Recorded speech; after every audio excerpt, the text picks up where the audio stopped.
Nobody wants to sing. I can't say I know this one. Really? No, Yeah, I me know neither. like no disco, like zero. I think that's okay to know no disco. Vera doesn't know it either. It's a don't famous know song. this song. I know like Saturday Night Live, and I don't even really know the song. Saturday Night Live. I know that one. Yeah, that one. You know, with that What is Scientologist. happening? So you're saying that you would know 0 songs in the hypothetical Sappho disco musical that would have maybe been this, but not really at all. I would have known "I Will Survive." That is Okay. a song I know. Okay. But as I was reading that script, I was just like, okay, these are songs. Okay. We'll get to These it. are some more songs. This is for later. We'll get to it. We are, in case you can't tell, going to be discussing not only, I don't want to steal your job, Vera, but Many Happy Returns is this week's episode. We have returned for many happy returns. We have. We Yes. have returned, and the last dance stretch. Oh boy! Oh boy! I'm Lots making of puns. puns. Podcast. So I'd never introduced us. We got who so are we? deep Oh, yeah. into. What is this podcast? We got so deep into that Last Dance-a-thon. Hello and welcome to Xena Warrior Podcast. My name is Vera, and I'm joined as always by my two worshipful co-hosts, Katie Hello. and Livy. Thank you. Now back to our regular scheduled blathering about disco. Disco Inferno. Is that a song? I don't know. Yes. Let's quiz Liv on all the disco. I did roller disco, I want to say, back Wait. in Is that playing the disco 90s. music? And Yeah, as you roller Back in the skate. 90s. Back in the 90s when disco was in. I guess, was it still in 2001, which is... No. What are you talking No, but I mean, like, was there, like, bell bottoms? Were Bell bottoms people did still come doing back the because 70s stuff? fashion, and I'm not a I feel like fashion this is a person, little but past that already. yeah, fashion comes back every 20 years. That's why the 90s But are I feel like back. in the late 90s, like that. Yeah, bell like bottoms 70s were flair super was a in. thing. But maybe actually that shows how even their idea for like this disco themed episode was kind of aging out by 2001. Ooh. One of the reasons maybe that they didn't end up. Why did they producing it. want to do it originally? Because Lucy loves disco? I don't really know why the disco There's music. clearly a disco situation happening. Yeah. Because we'll talk about it. okay. It just seems like Put well, a they just pin did in that. disco. No. Well, I just mean like they did that thing in New Zealand. Oh, the Pleasure disco Dome. Pleasure musical. Dome. Yeah. I think, Which, I although it's think, about somebody yeah. named Sappho, I Yeah. feel like it Oh, relates. shit. Oh, it does relate. I didn't know the main character in Lucy? Pleasure Dome is named Sappho. Yeah. Wow. So they Yeah. finally did their disco. Yeah, they did it. It only, Yeah. it only took 20 years, Yeah. but they did it. Fashion comes back every 20 years.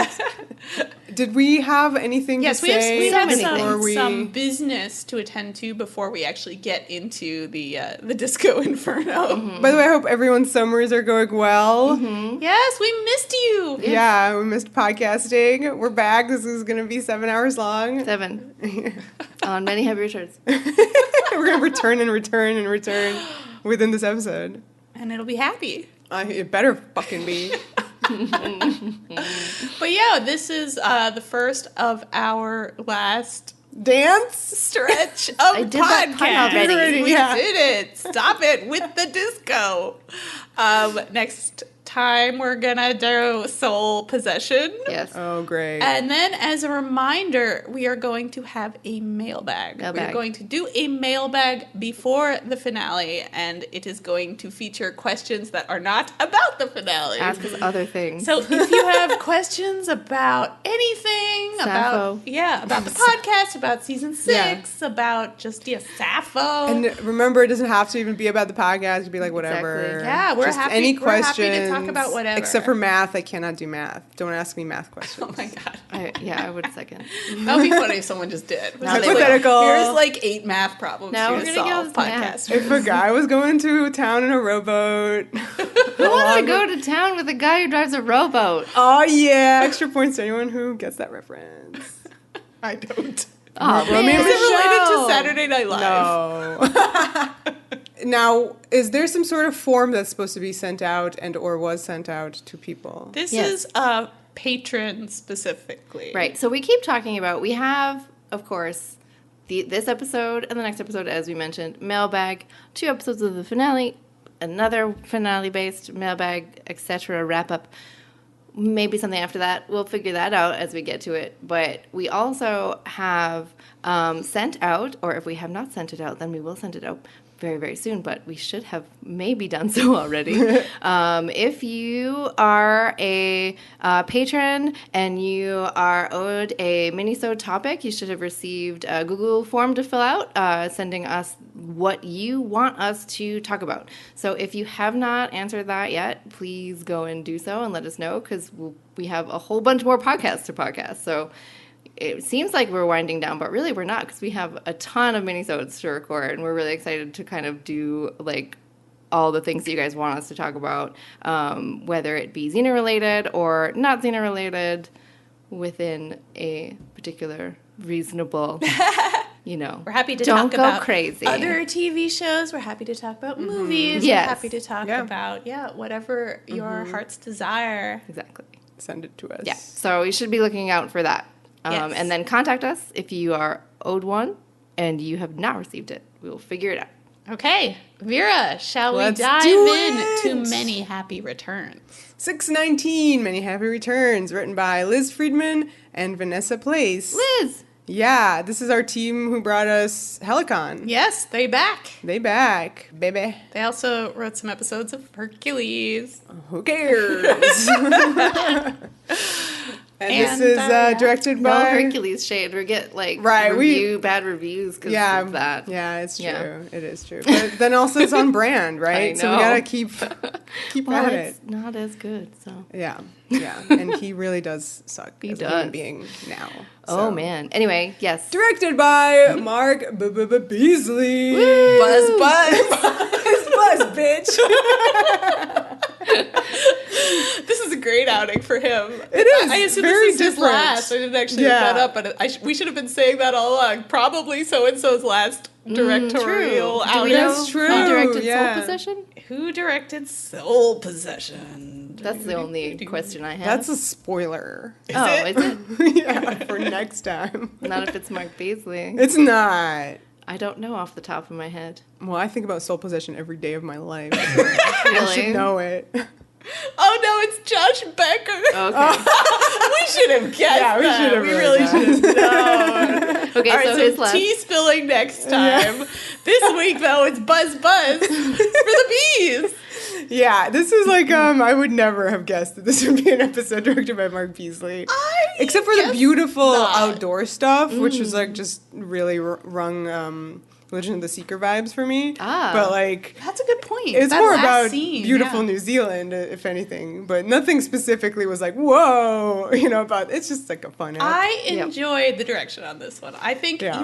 in order to like get the tone right, that Sure. takes skill. But see, that's the thing where I'm like not used to Mark Beasley doing like Light, comedy light yeah. kind of episodes. And he doesn't usually. Yeah. So I feel like that's maybe part of why this feels like such a nice, loose, freewheeling romp. Yeah. Yeah. Well, we begin with a very familiar sight. We have Xena, Gabs, and Argo 2, strolling through the forest. There's some nice, like, chipper music, so it's like an easy episode. It's not Yeah. drums. Perhaps indeed the last one, because the next one is, Dumb. well, it's bonkers and Yeah. part of like another. This is kind of like the last regular, This is an Yeah. actual comedy where whatever I feel like kind of situation. it's like a problem play, to use like a Shakespeare analogy. I would say like Soul Possession, is like not as obviously like here's what genre I am. It's just down. Yeah. Well, this is like also a throwback, like very nostalgic to season Yeah. 1. Yes, Absolutely. everything. I would say this episode is maybe the most nostalgic we've had, and that's like we've done some nostalgia fests Right. already. Yeah. So this to me is just so harkening back to like so many aspects of like classic comedy Xena. yes. Yeah, but you know that you're in season 6 because Xena and Gabs are discussing dildos. And Gabs has short hair. She does have short hair. So Gabs is like, how big is it? It's Right. huge. Is it so big that I can't carry it? Uh-huh. Nah, you can slip it in your pocket. I see. Pocket. Slip it in. Oh. So, Yes. I mean, immediately a day in the life. Yes. Because Yeah. 20 questions. Right. Yeah. Also sex stuff. Yeah. So Gabs is like super frustrated. It's very cute. She wants to know what it's her birthday strap-on surprise that she's looking forward to. But Xena makes it. You're making me wish this was the present. It's like a very different version of Gabs' birthday surprise. Yeah. But Xena is making her wait until tomorrow because before she gets her birthday strap on, she has to go through I guess the extreme sort of like test day. Yeah. This is a new tradition that is apparently an old tradition of Gabs getting pranked upon constantly on her birthday. Traditional birthday pranks. We have seen her birthday before. She did not get pranked. So but she was trapped in like a murder mystery scenario. That was season 4? Yeah. So between season 4 and 6, Xena came up with this horrific ritual. Really? It's real bad. So one birthday. Yeah. Yeah, but now she's like forever expecting it. All it takes is one terrible. to like traumatize you and forever. Xena is such a bitch about it. She's like so into it too. Yeah. So I personally really hate this because I hate pranks and I think it's really rude when someone puts you in a position where you're like expecting to be pranked on your fucking birthday. Yeah. Like how rude. Yeah. So Xena, really fucks things up here. First, just a behind the scenes tangent. At this point in time in the series, it's Renee O'Connor that is the prankster. Oh, just a heads rude. Up. Really? I can't even imagine that. What pranks does she do? Like weird. She goes, "I'm pregnant." Hilarious. We haven't actually really talked about that. Put weird goop on your door. Oh, come on. And, is it just like a scoop of her weird oatmeal that she eats? Could be. Renee just strikes me as someone who so I found it surprising myself. She doesn't take herself that seriously. I believe Renee can do pranks, but she just seems like such a sweet, golden-hearted person that I feel like her pranks are they're like surprise! I cleaned your room. It's hilarious. Too Lucy, on Lucy. Anyway. Yeah, but it's, at the same time, it's they're in season 6, the show's ending. Right. She's very comfortable. Yeah. And this is she's part of the family. family. Yeah. Get back in it. Back. Okay. So Gabs really hates the pranks, and she makes Xena promise not to pull any practical jokes this year. I love her flirty begging. It's so cute. Please, it's severely cute. She makes a bag. Yeah. Okay. Begging for that strap on. Xena promises, that she won't do any pranks, but then we do this super zoom in on her fingers, which are crossed because she's a bitch. And there's a little whoosh noise for that. Oh, really? Of course.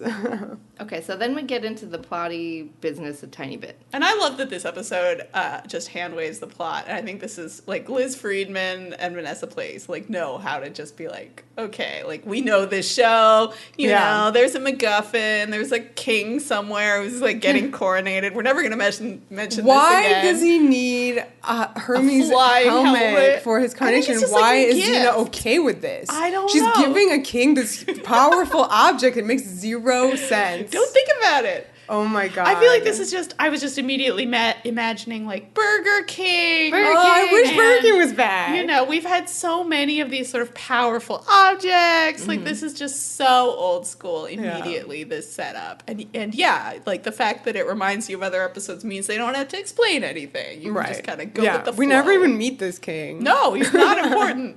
But we do go to Thebes. We do go to Thebes, and they have some juggling there. That's about it. Yeah, well, no, we'll talk about it. Oh, okay. So before we even get to sort of the plot, there is our first annoying prank that is played on Gabs, because Xena's oh, I see something in the distance. Let me get this old-timey spyglass to look through it. And since when did they have this little spyglass? Right, exactly. And since when would Xena not know how to use it? So she, puts it on backwards, and Gabs cannot take it. She's such a control freak. She's let me do this. And so she puts it, she's I don't see anything. And when she takes it back, she has the stupid, ring around her eye. Yeah.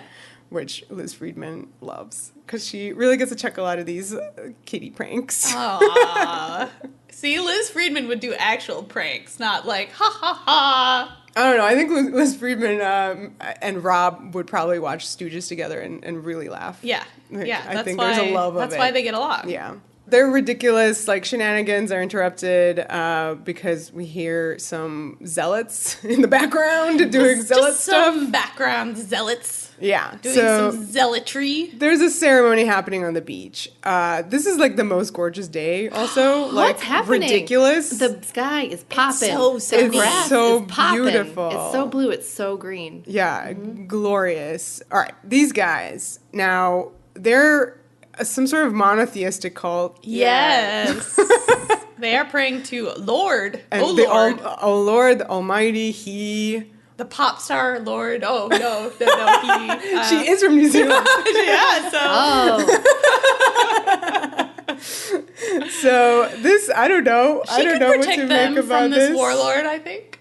Yeah, so they're doing a human sacrifice to protect them from a warlord named Ferragus.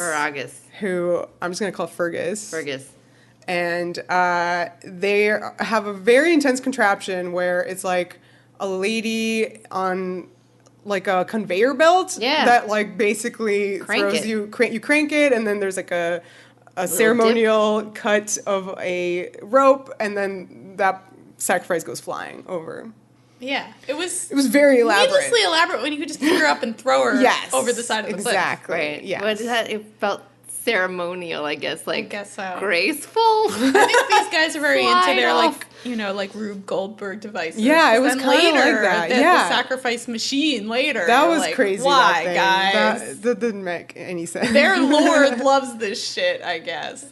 and also That's his rhyming deal. prayer. Oh, Apparently. right. yeah. Yes, right. We'll get into the rhymes. Yeah. Yeah. So the head priest here This isn't Eli, though. We're not supposed to think that this. I don't think so. singular don't god. think so, but it is curious that it is a monotheistic deity. And like Xena makes that joke. She has like a line that's very like specific. Like, you know, when she pops in, we'll get to her line. I think I know what you're talking about. And I went, what? Right. When that happened. Okay, so elaborate sacrificial conveyor system. Almighty Master, save us from disaster. Oh, shit. That's terrible. It's really funny. It really is Lord. I think I like it. I think it's funny. I like it too. Yeah. I mean, like I said, it's old school. Yeah. These are some old school, like, bad priests. We Right. get Guess this so, time. yeah. Yeah. So I forget if I said his name. Zarat Zarat. is the head priest, and then he has like a lackey priest and like priest goons as well. Of course. So also their like drapery or like their stuff, like ceremonial stuff, like, there was no symbols on it, so that I feel like their religion is really supposed to be like super mysterious. yeah, I to think us. they did not want to think- answer the question. Yeah. like, It's like what irrelevant. god this is. Yeah. It seems. Maybe it's Dayhawk. Oh shit! Some vibes. All right, okay. So the head priest Zarat is gonna cut the big rope that's gonna send this girl flying. Her mouth is like covered, and you can only see her eyes, and she looks scared, right? So you're like, oh no, my god, Poor girl. save her, Xena, save her! And sure enough, there's the chakram. Very long take. Yeah. The chakram. Mm-hmm. Chakraming. So it's Xena, warrior princess! Yay! So she's wearing. Okay. She catches the chakram after it does its job of cutting the guy's sword. And she's wearing this like cross body bag. Right. And I thought it was a little bit less graceful with a big old body bag, kind of little like. strap there. Yeah. I thought it kind of gave her outfit some pizzazz. I like the gold Xena's strap. purse. There were some shots later where it looked like that was what she was wearing. Yeah. And it's confusing. In close up, it definitely Yeah. read as like some kind of odd little Dress. extra sash. Yeah. Yeah. So Zarat is like, how dare you? You're disrupting a religious ceremony. And Xena, this is the line you were talking about, Katie. She like sarcastically like touches her forehead and is like, Forgive me, Father. What? I liked it. Number one, what? Yeah, Like, It was so definitely silly. confusing. anachronistic. Does not make so any silly. sense. I love it. Yeah. But of course, this guy in his religious freedom Right. that reads very anachronistic too. Well, we don't know. I mean, we know that the religion is developing in that system. So who knows? That seems normal to me then, like, father. Forgive me, Father. Doing Doing a Marlon Brando voice Oh for some reason. boy. So Xena, the priests attack Xena, and she literally bags them because she's like hitting them with her bag. Even that felt like old school to me. Yeah. It reminds me of her like hitting people with the frying pan and stuff. Oh, yeah. These improvisings. Yeah, and Gabs gets in on the fight too, and like while that's happening, two of the priests are like trying desperately to get like the sacrifice to still go over the cliff. The one guy gets like caught up in her big like rope situation. Finally, she goes flying. Okay, she goes flying over the edge of the cliff, and so does Xena. She's literally flying because she dives off. Whoa. And scary. She's wearing She puts on the helmet. a hat. Oh, okay, phew. A very plastic hat. This gave me a lot of vibes from the 1990 whatever movie Terminal Velocity that I was inexplicably obsessed with. Who's in that one? Charlie Sheen and Nastasia Kinski. Oh, wow. Yeah, famous like European art actress Nastasia Kinski. This is how I know her, from this like terrible movie about skydiving. So Xena catches her, and she's wearing Hermes' helmet, right? Mm-hmm. So we have Hermes' mailbag. Hey, yeah, this is the only way Hermes really appears on Xena is via his hat. Yeah. Wasn't it in the background once? I don't remember. I feel like he's not. Did she kill him? No, she didn't. So he's alive, but she has his hat. She has his hat. That's all we know. I don't know. Isn't it his shoes that make him fly?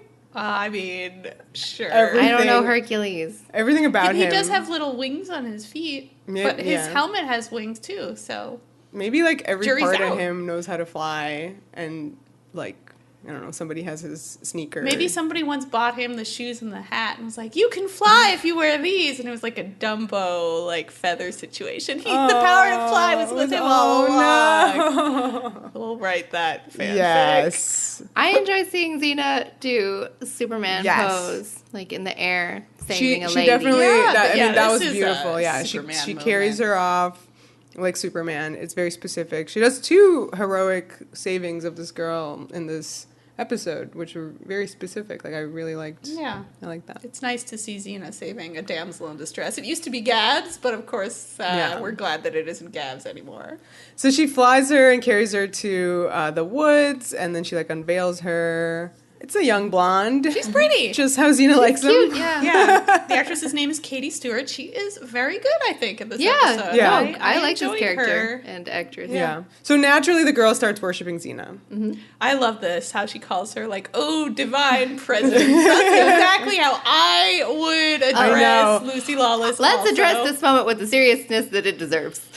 Oh, yes. So she says to her, take thy humble servant Janiyah, this girl's name is Janiyah, to your bosom. Xena's response is... This is spoken for. Hey! Gesturing at her bosom. Hey! Yeah. That's good content. It is, yeah. Good content. Thank you, Liz. Very good subtext joke. I know. I thought all of these exchanges were kind of like what you say to Lucy when you do a photo op with her at a con. Yeah. Do you think she also says... Oh, says divine presence. Yes! Yeah. Take me to your bosom! Take me to your bosom, oh flying one. And I love then Xena's just so characteristic response where she's like, oh, no, it's just a hat. It's just a hat. That was so good. Oh, the acting is really, truly magnificent in this episode. And, like, you get to, like, okay, this is going to sound like maybe it's not a compliment, but it is a compliment. I think Lucy's having such a good time. She's like, the accent is gone for most of this episode. Like, she's just having fun. So, like, a lot of the New Zealand, like, slips out, I feel like, because she's doing, like, these fun inflections and having a good time. And it's cute. Yeah, I mean, again, Last Dance is what we're doing here with this comedy. Like, this is the last episode I believe they shot before the finale. So you feel like the actors are just, like... they know they're conscious of like this being their moment to enjoy themselves. And I really feel like, I mean, there are definitely some comedy episodes where you feel like people are just sort of like, okay, this is ridiculous, let's just phone it in. I don't feel that way about this one. No, I feel everybody is delightful. Just really enjoying themselves in a way that just shines out. I know, it's really sweet. So Janae's like, so if you're not a god, then that means that she's still alive. And Xena's like, I like how she acted this moment. She was like, yeah, you're still alive. That's right. I saved you. No big deal. It's totally cool.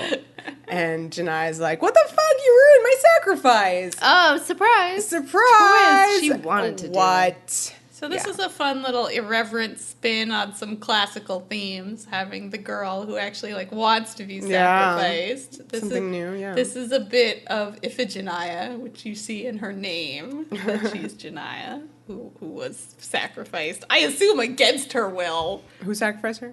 Her dad, Who's her dad? Agamemnon. Yes. Thank you. And then Clytemnestra killed him because of it. Yeah, I'm pretty sure she did not volunteer to be sacrificed. No, nobody wants to volunteer to be sacrificed. Well, except for Isaac. Oh, well, that's true. What about yeah. that lady friend from Sacrifice? Wasn't she Oh, really into yeah. it? Oh, she was she super was- eager to be sacrificed. Right. Seraphim. Well, yeah. that's an interesting person to bring up because, like, Seraphim it's a cult. and Janaya, are definitely they're very similar characters. yeah. I was gonna, talk about kind of Janaya to me reads as like a lot, like kind of almost like a composite figure of a lot of characters from like throughout Xena history, including Seraphim. A little bit of like, Gabs from Podadia. Innocent. In the very earliest iterations of her, where Xena's kind of teaching her how to, be on the road and stuff. And Gretchen from Unbreakable Kimmy Schmidt. What? Yes. Oh my god. A lot of Kimmy I see Schmidt it, I vibes. see it. And Well, we'll get I mean, to She it. could definitely start a cult. I mean, you're referencing something in a funny way, but actually yes, very serious. yes. Like, this girl is, like, grown up in this seemingly very She's been patriarchal, conditioned, yeah. all male. I mean, cult. she literally was grown to be a sacrifice. Exactly. So Like, it's that is her actually life. quite scary Yeah. and terrible.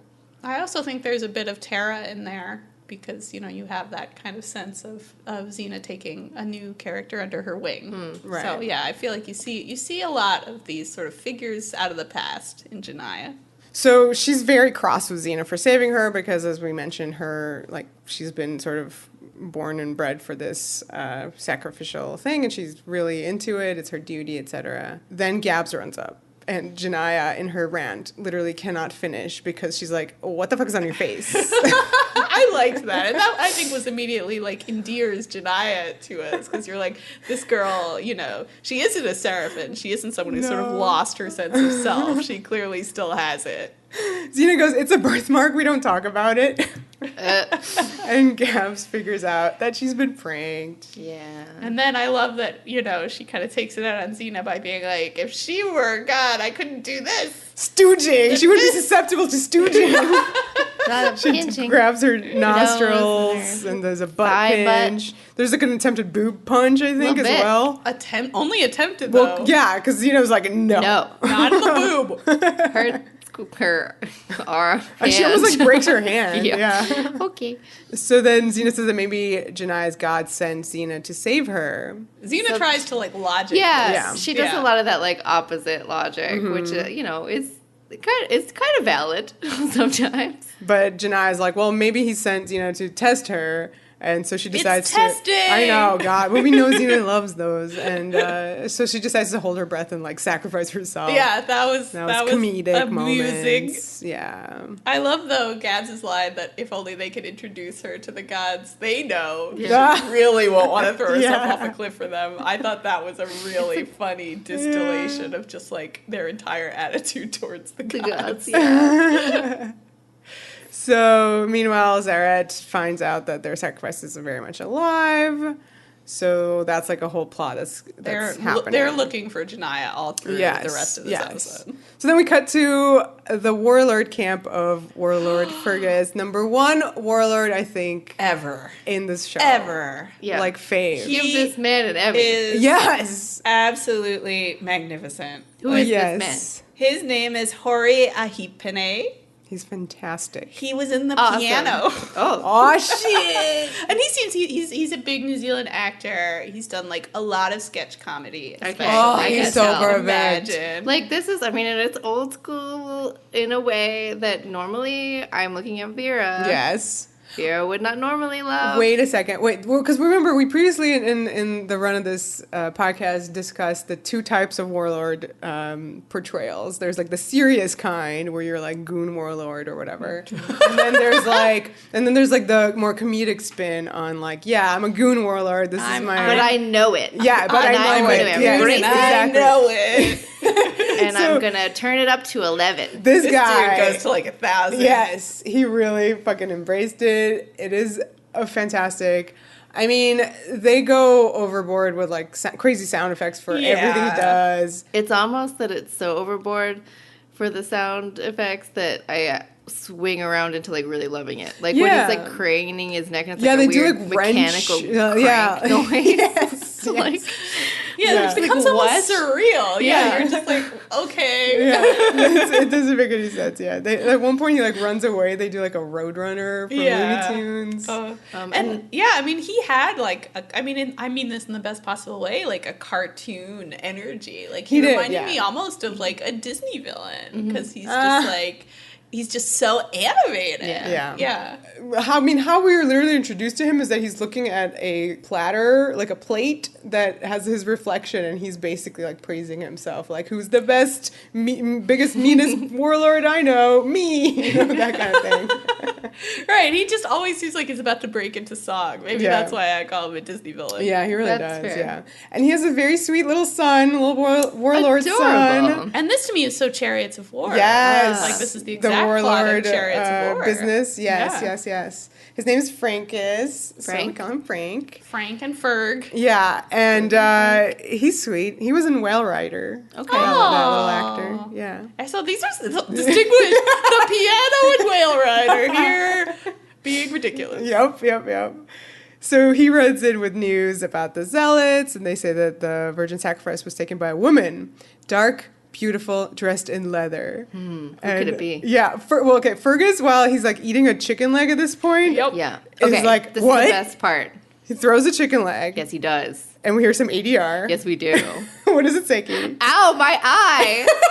So like the chicken leg flew through the air and hit someone in the eye. Yes. Okay. I love it to pieces. Yes. So good. So then he grabs his like Mad Max baseball bat and he starts like slamming their buffet table and he's like, Xena, the warrior pain in my ass. Because there's like inexplicable southern accents. That just pops in every now and then for comedy. I love, though, the backstory that this guy is very familiar with Xena. Oh, my God. Literally from just beautiful, tall, dark leather. He's like, Xena. Yeah. Well, this is also very old school. Like, every warlord would come around and be like, Xena, that fucking bitch, did shit to me. Like, yeah, but I love that Xena has no memory of this guy at all. That's the best. They have some kind of backstory, and she's really not sure what it is.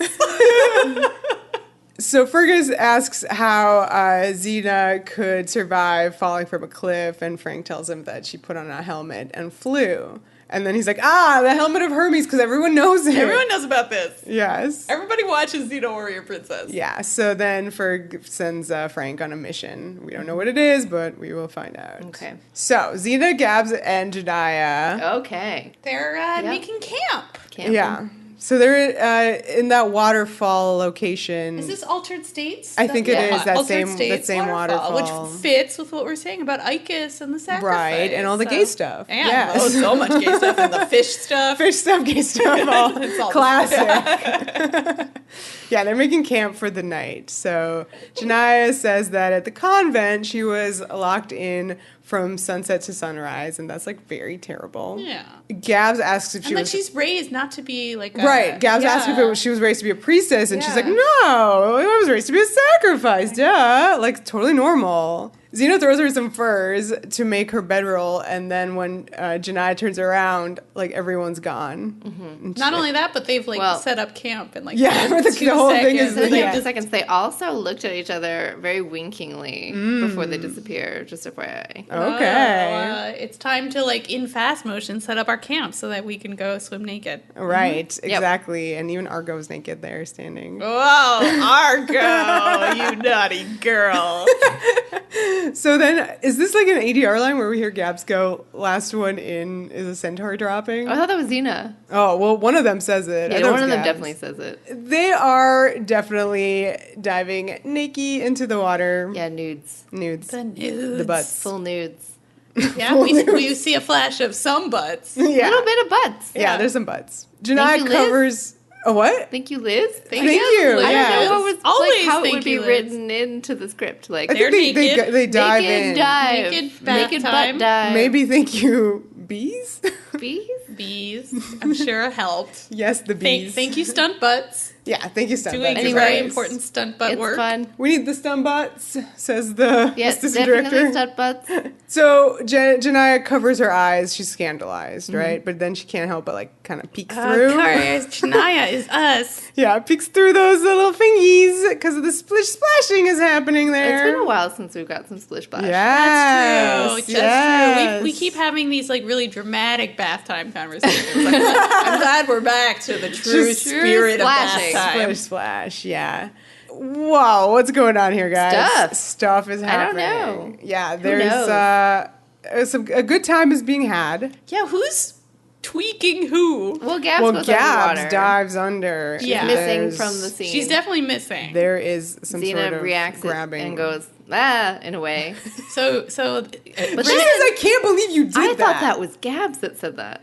Everything No, is confusing that to me was- about That the was ADR Xena, lines. and it was Okay. a straight up line. I think this is why I was confused. It was an 'cause ADR. I too thought Gabs said it. It was But then I was like, Gabs. Gabs, you were the one doing the tweaking. No, I mean, no, that, Yeah. when she grabs Xena, Yeah. Xena says that. I mean, that Sounds makes like sense. Renee, It's though. not. Oh. Okay. Guys. Okay. I believe Gabs you. is a freak. Yeah. Well, she definitely disappeared and definitely did something, and Xena definitely went, bah! And this is definitely Yeah. consistent with Renee now being the prankster. Right. And don't we have like a real story about this moment She as pinched well? her. Yeah, so there you go. Pinching. Yeah. Which makes we don't a know person where, but yelp. whatever. So that's It's like cute. that It's moment good. was like too much for pure Janaya. Janaya. She like turns her back. But what she cannot does she handle want to this. do? She wants to stay and look at the bushes. Bushes. Oh boy. Mm-hmm. Eyebrows, It's just the show. I eyebrows. didn't do it. Yeah. I didn't write it. But we wish we did. So now it's dinner time. Janaya licks her fingers. She's eating some fish. She snarfed it down. Yes. Yeah. I love that Xena is disgusted by this. Yeah. I feel like it takes a lot to disgust Xena. I don't know. She must have eaten it really fast. Maybe. Yeah. What if she ate Xena's portion? She I did, mean, maybe, I think. that And would that's upset what Xena. upsets Xena. Yeah. Xena Yes. loves food. Yes. If it's a fish. Yes. Yeah. So Janaya is like, I have never experienced such pleasure. And she literally like has a foodgasm. Yeah. Then she realizes that she ate a fish, which Yeah, is she the feels shame for Almighty's her creature. foodgasm. Yeah. Yeah. So now she needs to do some kind of penance in order to fix the situation. So she decides that she's going to sleep on the cold, hard ground. Janaya also reminds me a lot of Leah from Warrior Priestess Trend. Oh, Right. It's kind of the same Yes. gag where you have Exactly. Xena and Gabs and their loose morals Right. being Oh, judged. goodness. Right. Yeah, absolutely. Gabs mutters that, you know what would be a good penance for you to wash this frying pan, bitch. Because, like, seriously, Gabs cooked that dinner and now she has to wash the frying pan. And literally, they just ate and rolled into their beds. Yep. It's Like, a nice life if you're not the homemaker. I'm like, you have to soak that frying pan. It's going to I stick. know. Like, come on. It's not like, was it? The stuff no, it's that's like cast nonstick. iron. Yeah. You know, they don't have that. Gabs being concerned with the frying pan is another day Yeah, in the life for sure, reference. for They're sure. just flying fast and thick. So this is where Xena does another one of her like reverse kind of logics at Janaya about the fish. She says if the gods didn't want us to eat fish, then how come they made them taste so good? Fair. Good one. Yeah. But then how come they have faces? Their faces? Oh, the fish? Or I thought you were talking about Xena and I Gabs. know. They also have faces. I and they're just good. assume when Katie starts moaning their faces that she's talking about. I Xena got and a lot of Gabs. that later. We have to talk more. Okay. Can we talk about how Xena goes to sleep, like literally eating a piece of bread? Like, what? Why not? She tells Gabs to get some rest because it's a big day tomorrow. She This kind is of cute. They're really threateningly. threatening. There are Yes. cute faces here. Yes. There are, in actual fact. Yeah. And then we cut to Middle of the later night. in the night. Yeah. What's going on here? Gabrielle. A lot of giggling. Maniacally cackling. Just a lot of happy giggling. I thought that was a little rude because, like, they do have a third person with them, and I she's know. definitely waking her up. Uh-huh. And Hey. she just is like... Hey. If your feet are being tickled, you're not concerned about the Right. third But person. she's not concerned about it in any way. And She's it's just kind of like, enjoying stop it. it, Xena. Yeah. Which Yeah. implies a familiarity with Yes. the situation. I'd say everything about this Yeah. episode implies a A familiarity. familiarity. Yes. And she says, get your cold, clammy feet off me. They're not on her, though. It's eels. Gross. So Xena must have, like, got a bunch of eels very quickly in that moment, put them in there, dived back in the bed without waking up Gabs, pretended to be asleep, and Gabs, like, then started to wake up due to eel feeling. Yes. Okay. Xena is a bitch. Stealthy. Stone cold bitch behavior here. This is terrible. And Like this the is This obviously, is Godfather. disgusting. you know, day in the life again because eels. Oh, Yeah. But it's like throwing it at her while they're actually fishing is one thing. Literally putting it in their bedroll. Like, she has to clean that shit now. It's true. Like, this is No, terrible. You're right. Yeah. It's really mean. Inconsiderate. It's awful. I don't think she's trying to be considerate, Vera. Oh, stop pranking us. Well, Gabs is rightfully pissed, and she's like, this means war. And She, like, hits her with the pillow, That's the what I bed assume. the blanket or put Part of the something. bed. Yeah. Just whack, but deservedly so. And Xena just sort of, like, she's just lying there smiling as Gabs wails on her. Oh my god. So the next morning, Xena's back in the water. She's like doing her morning bath. a And shower. Janai wakes up and she's very blissful and I refreshed. know, she just pops up like, what a beautiful day! Yeah. She was not woken up by any of those eel Yeah, it's shenanigans. true. It's true. Gabs is very cranky. She's making breakfast. She tells Janai that if she's going to travel with them, then she should know never to interrupt Xena while she's taking her morning bath. And then This is a new rule. I feel like I've never realized that Xena's morning baths were sacred. Well, that implies that at one point Gabs did interrupt her, the and it morning was bath. not great. So let me get this straight. So, like, nighttime baths are fun. Yes. Splish splash times. Yes. Morning baths are Serious It's business. a time for contemplation. Yes. Okay. All right. So Xena comes out of the water like do do do do do, and she can't find her clothes. So she's like, Gabs, where are my clothes? LOL. And Gabs is like, oh, they're over there. And she's like, oh yeah, yes. I yes, thought yes, for yes. sure Gabs had destroyed the clothes and Xena could just be naked for I the rest of the know. episode. I thought it was the old hide the clothes gag. I was waiting for it. But no, they were like slightly off. So Xena goes pick them up, and when she picks up a piece of the clothing, it triggers a bucket of fish guts to fall right on top of her. Mm-hmm. So Xena is not amused. No. And Gabs was like laughing, but then she was like, oh shit, Xena's really mad. I love that Gabs laughs and then sort of like, well, I didn't actually expect it to work. Yeah. You know? She's like, you can Right. catch arrows. I thought you could catch a bucket. Also, pins. How could you catch a, Oh, no. how could you catch a Why bucket if would the you? bucket is meant to like fall over and be a bunch of fish guts? Well, this is like, she would think that Xena would know No. that there's a bucket coming, and this is Well, very a day in the life where she she's kept trying not- to hit her. You know? Right. I mean, Pin, she's not wrong, episode wise. Oh, yes. We were just saying that. Yes. Yeah. Exactly. Yeah. So instead of being even and ending the stupid pranks, Xena says that it's just getting started now. And I love Gabrielle's reaction to this because she looks genuinely alarmed. Like, Because not it's even fucked up. nervous. Like, this is so Like, stupid. oh, no. I'm going to spend the rest of my life waiting for This Xena is to the murder me. worst. This is the worst. I can't believe she's punishing her this way. On her birthday. Yes. Oh, it's This terrible. is how you tell someone you love them. No, Yeah. this is No. abuse. Oh. If you want abuse, read Last Chance. Oh, shit. Oh, goodness. Put a pin in it. Yeah, We'll talk pin, about that pin. after the episode. So, okay, so the trio arrive at a holy temple. One of the purest of deities, surely, right? And then I Xena's love like, this is like the most trashy Vegas-y version of Aphrodite's temple I think we've ever seen. I was very amused by it. Like, I feel like they went out for that because it's such a funny contrast with Janiyah. Yeah, and so Janiyah, you know, is expecting like this pure, God, and Xena's like, boy, is she in for a surprise. So they call Aphrodite, and here she is. She pops in with 2 shirtless guys, some hunks, giving her like a foot rub.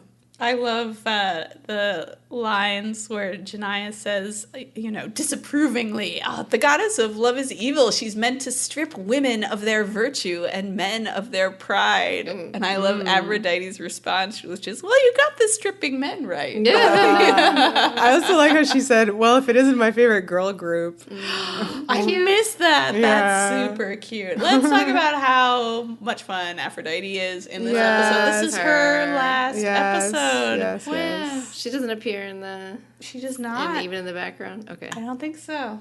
No. Boo. No. I don't remember. This is definitely her last episode. Yeah, so it is... She's very fun. Very I love her delightful. so much. And, we'll talk about it, but, you see in little places the way the character has changed. Like, just how delighted she is to see Gabrielle and wish her a happy birthday. She knows it's her birthday. Yeah. Yes! She gives her a hug. Aphrodite alert. Calls her Gabby. Absolutely. That's Gabby. over. Yeah, that's over. The time of that nickname The time of is Gabby done. is over. Yeah, she's Gabs now. Just the time of Gabs now. But yeah, their big hug is so cute. Yeah. And I like that basically Aphrodite is, she causes problems through the episode because you need problems to make an episode work. But she's so helpful. Like, it's such a contrast with who she used to be. Yeah, she wants to help. She cares about doing what's right, and she sort of cares about humanity in a way that I don't feel like she did before. She really feels more of an obligation to someone like Janiyah to help her. She thinks Xena smells bad. Oh, yeah. She does, yeah. Why didn't Xena wash? She did. It's hard to get that fish guts yes, out. exactly. I just feel like the amount of fish this woman eats, she must smell like this all the time. Oh, no. Anyway. But, I don't think she, lathers up in fish guts, no. So, yeah, she's smelly. So Xena invites Aphrodite to Thebes with them, and I loved Aphrodite's reaction. Where she's like, oh my God, you're going to Thebes? You got Sappho tickets? What row? What row is so good. I just really love the, idea of Thebes being Las Vegas and, Sappho having, a residency or a concert or whatever. So I also just love that, the goddess of love is she's gotta goes on StubHub for her tickets, can't get a good seat. This is silly, but I just love Xena, inviting her casually along. Yes, that was just really so nice. sweet. Yeah, it is. Wanna come along on a fun adventure. Yeah. It's part of Xena's plan, but it's also... I know, but... It just feels like fun friendship time. It's interesting because, Xena is, an atheist, so, of course, she would just treat, a goddess as, just a bud. Just their bud. Yeah. Going to Thebes with their bud. Their bud. So, next morning, Xena asks Gabs if she's thirsty, and then obviously she's always thirsty, but not like that. She's worried about dribble cups, so she's like, no. What is a dribble cup? You see it later. She fucking gives her the stupid dribble cup. Oh, I literally missed Makes this. you dribble. Hello. You feel like an idiot. Yeah. So this is an example of Gabs being super worried about pranks when there really isn't any at this point because Xena's takes a swig of it herself. It's just such an annoying plan. Yes. It's just that she's not going to do anything. Mm-hmm. Oh. Yep. So annoying. Meanwhile, Aphrodite tries to convince Janiyah that she's a real god. She manifests the same bag as the one that has the Hermes helmet. Hermes bag. The Hermes helmet bag. And clearly this is immediately going to be a problem. Yes, and Janiyah's not impressed, but Xena wants her to spend some time with an honest-to-goodness immortal. So now we're in Thebes, and Thebes really is like Vegas. There's a lot going on. There's colorful ribbons and colorful people. There's the sword eater. We get the banana say the eater. Soundtrack goes sort of Middle Eastern. Yeah. There's it is Thebes, guys. Yeah. It makes sense. It makes sense. I did like the sword eater and banana eater gag. Oh, yeah. It was funny. That was amusing. It's stupid. But again, like, I mean, that it's so old school for them to have, like, fun with fruit. You know, people were always, like, falling on watermelons. Yes, like, yes, that was such a gag of first season. Janaya's reaction here is very similar to Gabs' reaction to India. Oh my god, it's true. Yeah, Janaya has literally never seen a town. No, that's sad. Yeah. So sweet. Xena offers Gabs some fruit, and once again, Gabs is like, oh my god, she thinks she's laced it with chili powder and or arsenic. Like, very different. Like, but each equally possible. I mean, she was joking, I guess. And, Xena's like, okay, whatever, suit yourself, pops that apricot in. And then Janaya has, like, a little bit of a eyeball, like, meet cute with Frank, who's been following them. Yes. Yeah. I like this little moment. This was very, like, Baz Luhrmann's Romeo and Juliet to me. Yes. They, like, duck behind some shoes and dive behind some, like, hanging cloth. And suddenly it's like, oh my god, I see you. Oh, that's so nice. It's very sweet. I'm into this relation. They're cute. They're both cute. We want them to be cute together. We're immediately a little invested. Yeah. So they're like, okay, cool, let's go to the Sappho concert now. And we're like, yeah, all right, let's do this. To the Sappho Woo. concert. And then we cut to a tavern, and Gabs is quite upset. Oh, cut to the tavern. It has a cute sign with a beer on it. And a pig. And a little pig. Yeah. And I'm going to go get a beer right now. So Gabs is really upset. She has her head on the table. Aww. She really had her. Something has happened. Can we talk about how sweet it is that she's such a Sappho fangirl? Because of course she would be. Of course she would be. Apparently, Xena messed up the time, and they missed Sappho. No, that sucks. Do you guys think this is, like, real? Like, that she really did mess up the time? It seems like yes, because why on earth would she torture her this way, like, deliberately? I mean, obviously, Xena found some way of actually, like, hitting Sappho up, so... Yeah. Oh my god. There's actually what I thought was a very genuine line in the one. Like, obviously, we're gonna talk a lot about Sappho and stuff when we get to the end scene. But I feel like the genuine line in there is, "I'm sorry, I thought she was gonna do a second performance." Oh. So, like, I don't know what's going on here. It might have been messed up, but she does say, like, I didn't know she didn't do a second night or something. Like, that they were gonna go the next night, but she wasn't performing the next night.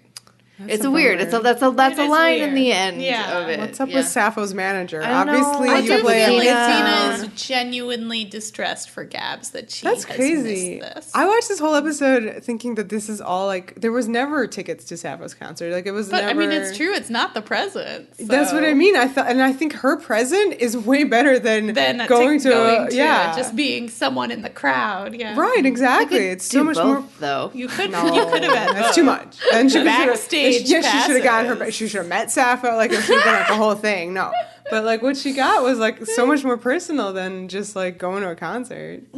Anyway, so Gabs is super distraught about this. Oops.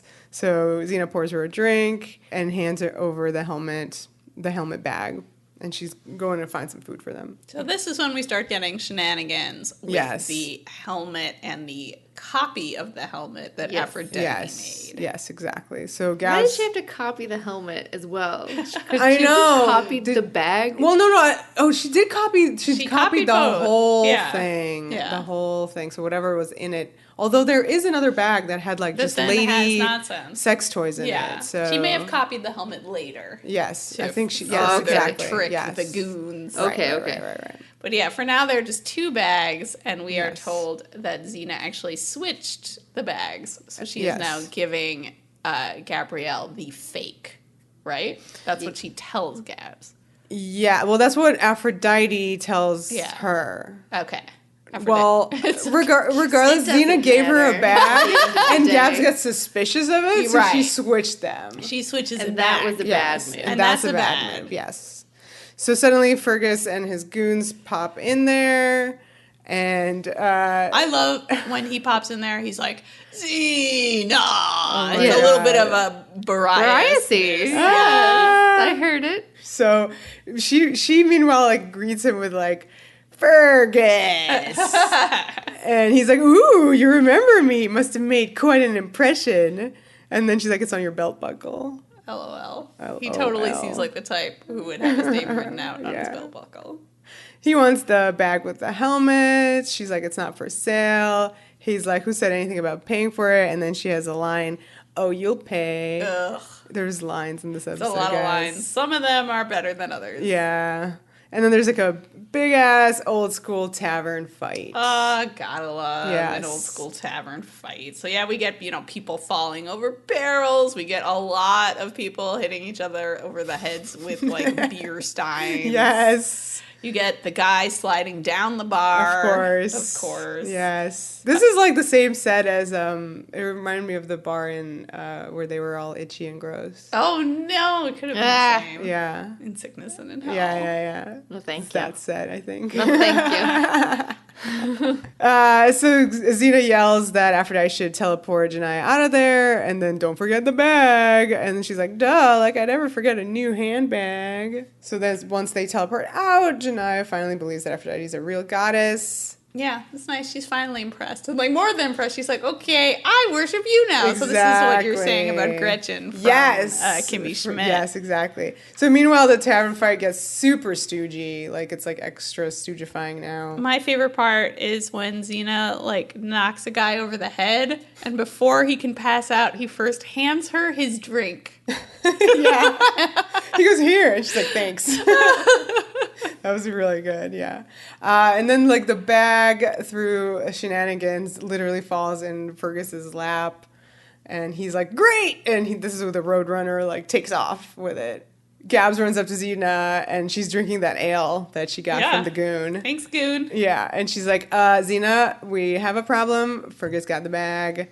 And Xena's like, no big deal. I switched them with Aphrodite, so he got the fake one. And Gab's like, oopsies, I switched them back because I thought you were planning a prank. And Xena, like, spit takes. Oh, that's the thing that happens. Gotta love a good spit take, Vera. Come on. Yep. And then she's like, I should have seen that coming. She's like, yeah, that's fair.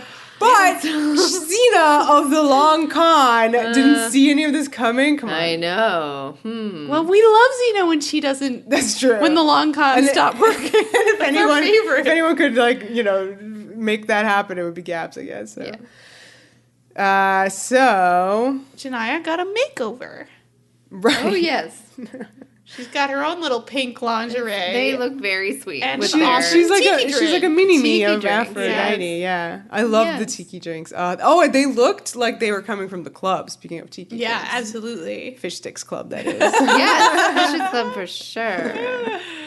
So then we have, this is like, a ridiculous little subplot where Janiyah says, well, I haven't experienced love, so how can I worship you?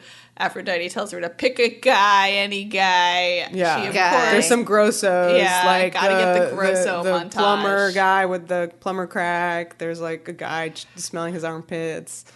And then there's Sweet Frank. Yeah. So she picks Frank, and Aphrodite does puts the whammy on him. Yeah, exactly. I thought this was going to be one of those moments where it was like, because he's already in love. It's like in Legend of the Seeker. He's already in love, so the spell doesn't work. Oh, shit. I forgot about that from Legend of the Seeker. I mean, basically, that's true. He does seem to genuinely care about her. I like her, good girl, bad boy. Gotta love a classic. Yeah. Mm-hmm. Also, I relate.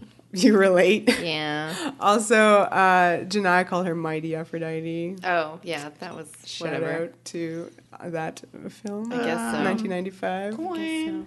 But not a coin for Mira Sorvino's Oscar-winning performance. Love Mira Sorvino. Love. Yes. Love. I love, there's this reaction shot of Aphrodite watching things going down with Janiyah and Frank, and she holds both drinks now. Oh my God, framed by the two little umbrellas. It's great. So the two sweet kids run off to get married. They run past the zealot goons who are now in Thebes looking for Janiyah. And they kind of realize that that's who that is. So the plots are coming together. Yes. So meanwhile, in oh my God. Ferg He's having a great time. He's yes. I mean, we thought he was having a good time with just like his reflection in a plate. Reflection, yeah. Now he's straight up just flying around his cave lair. Like tormenting his own goons. Yes, exactly. Yes. And enjoying the power of flight. I was like, oh my God, this man needs the internet. Frank and Janaya run in, and he introduces his new bride, ... because he doesn't know her name. Oh, Janaya. they're very new. Xena, Gabs, and Aphrodite observe from some rocks above.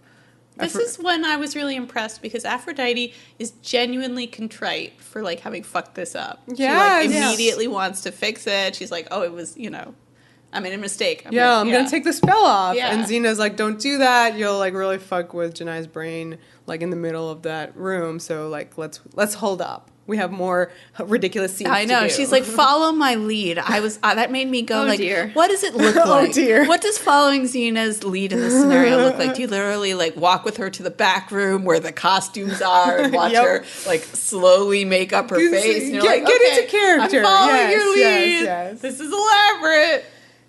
Okay. So while Fergus is vaping, enter Xena and Aphrodite. No.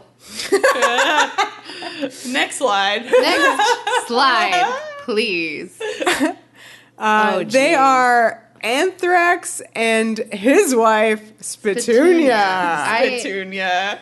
Let's discuss. Okay. Let's unpack. Okay, what's happening? What is happening? I don't even know. All right, Is let's just get the big thing out put the of coin Put the coin in. Yes.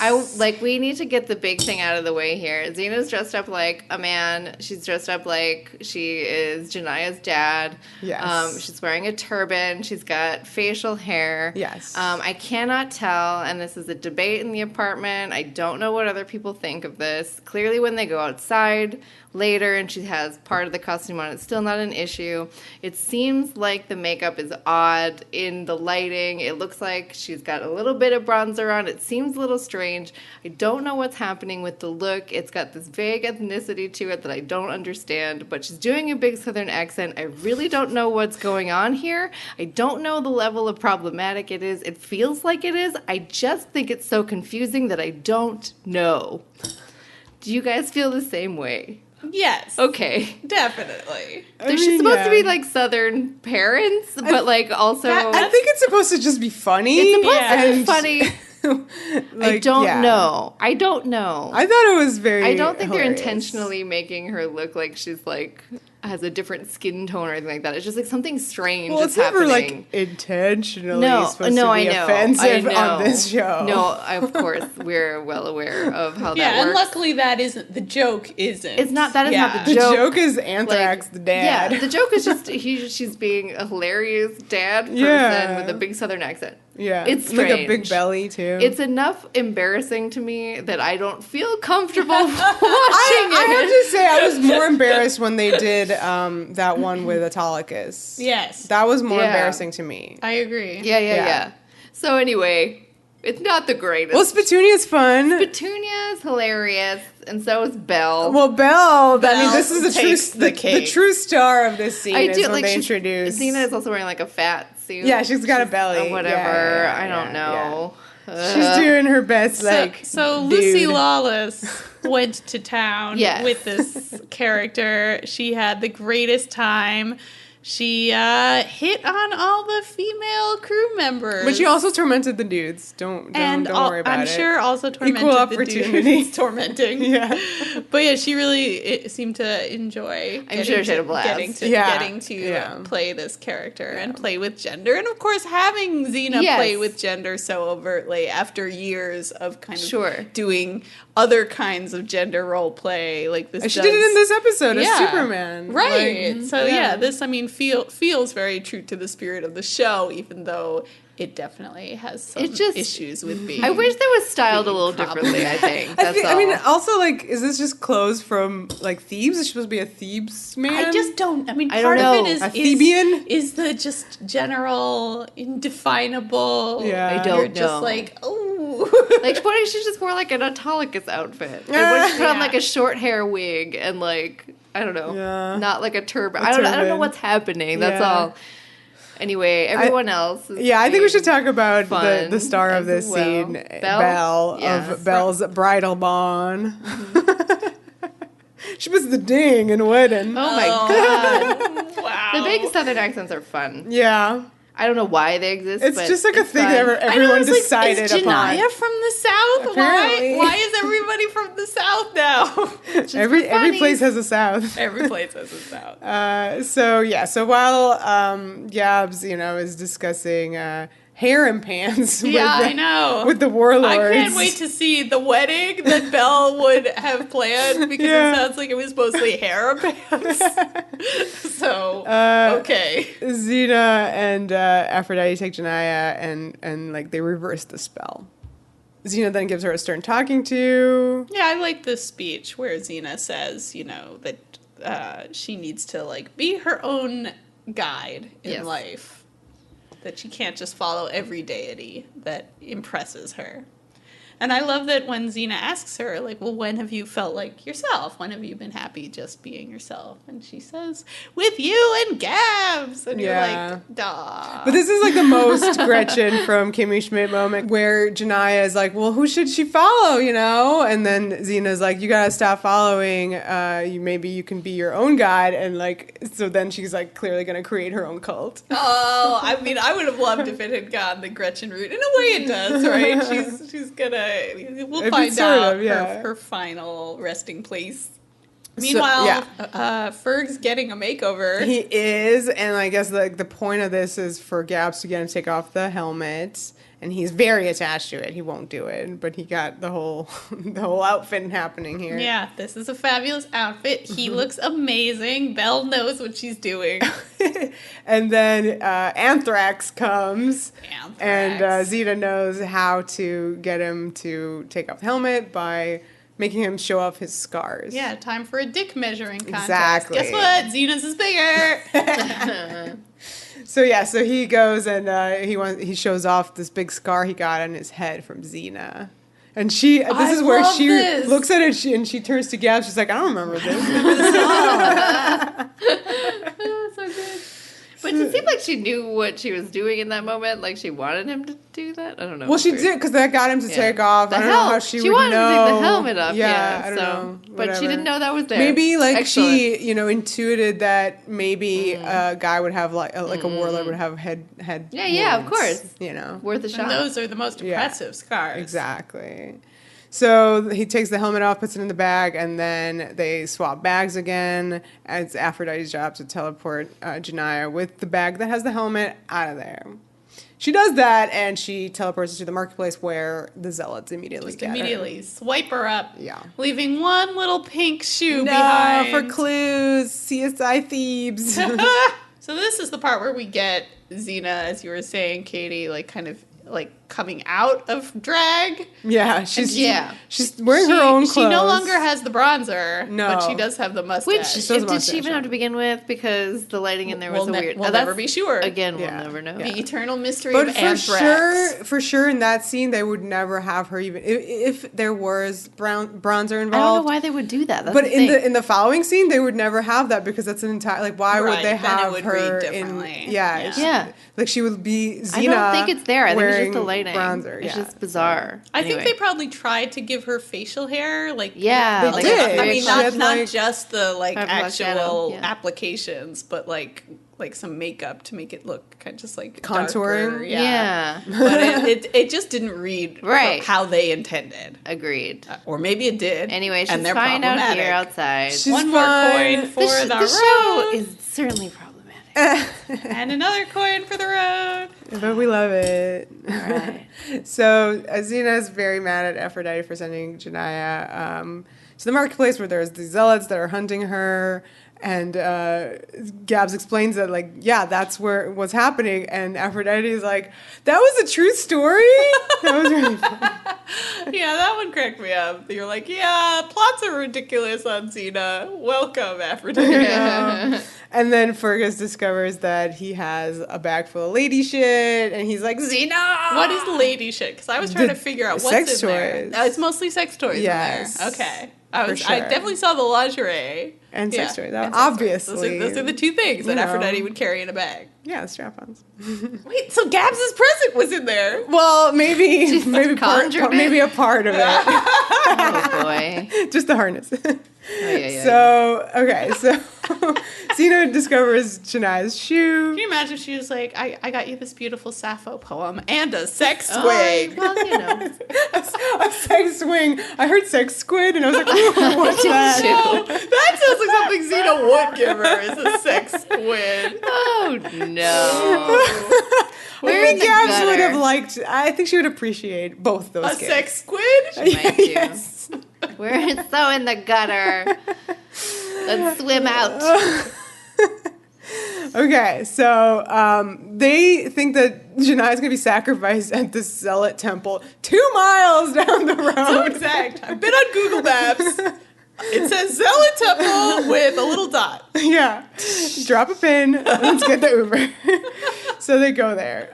All right, so the Zealots, Southern accent here, guys. They're gonna drop like a crazy spiky slab onto Janaya in the temple. By lighting the rope that's holding it. The old above rope the old gag. Rope thing. This is yeah. from Callisto. I mean, this is all. There's a lot. Everything is from here Callisto, from including Callisto. the music. Yes, which exactly. We will hear yeah. in a second. But I thought this was like again, for these zealots whose whole thing is to just sacrifice like a virgin, they're very elaborate about Yeah. it. It's not like just like a ceremonial like throat I don't slit. think their god would accept it otherwise. Unless they And dump a possibly slab it's with a thing spikes. where like they themselves are not supposed to actually do the killing. Like they have to kind of have it be indirect. But he was gonna chop the rope that lets her fly off the cliff. That's true. It But wasn't- still, it wasn't he cut a rope.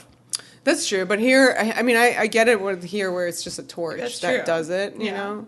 So it's an Very interesting removed. point Yeah, about maybe them. maybe this Yeah. is actually a religion in which you need human sacrifice, but the priests are not allowed to kill. Yeah, okay, interesting. All right, so he's going on about it. They're going to throw the slab, and then Xena runs in.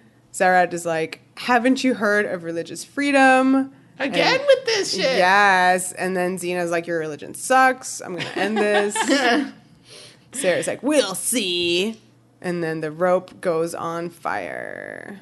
And Fergus flies in. There's a deal that happened between them where, you know, Oh yeah. they're going to let him do the sacrifice if he takes Xena out of the picture. Oh yeah. Oh yeah.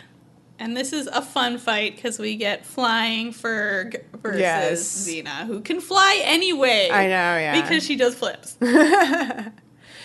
And it's on a scaffolding because of Callisto. Yes.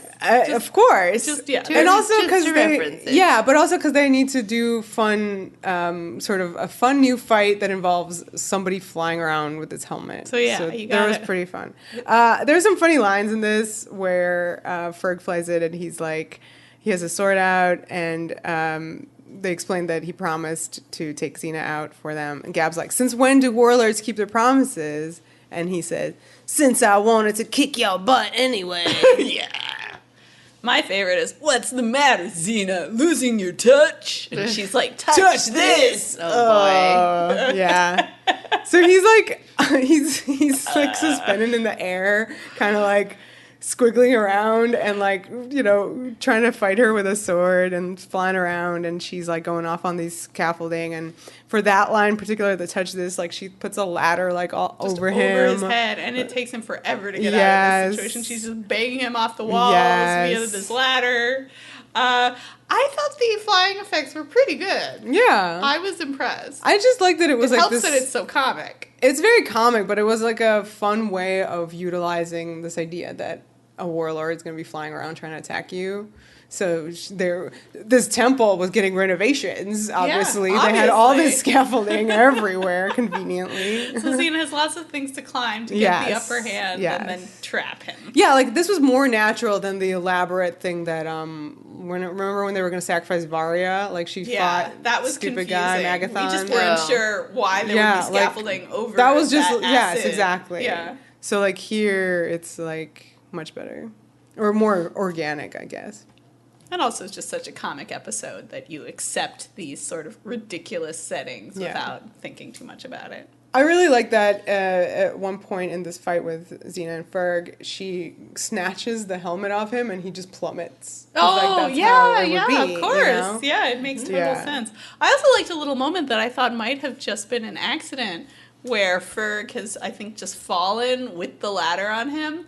And, like, in just the momentum of falling, the helmet kind of, like, flies off a little bit and he grabs it and puts it back. I think that's when he was, like, stuck between the rungs of the ladder and when he took it off, it was literally the guy almost lost the helmet and he was like mine. He fixed it. Yeah. So I thought that was probably improv. Real moment. Yeah.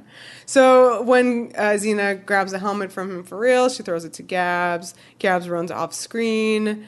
That's suspicious. Yeah, something's up. Something's up. And then Xena saves Janiyah, who's gonna get the slab.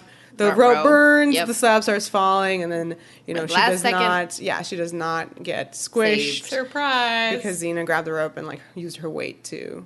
Pull it back up. Yeah, exactly. Yep. So another heroic moment for Xena, saving a lady in distress. Go, Anthrax, go!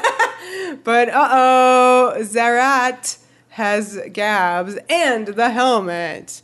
Oh no! Shit. They're standing high above, on the scaffolding, and this is funny. This is after me being like, Gabs doesn't need saving anymore. But look, here she is. Part of it. It's part of it. It's part of it. A long con, you say. Long con.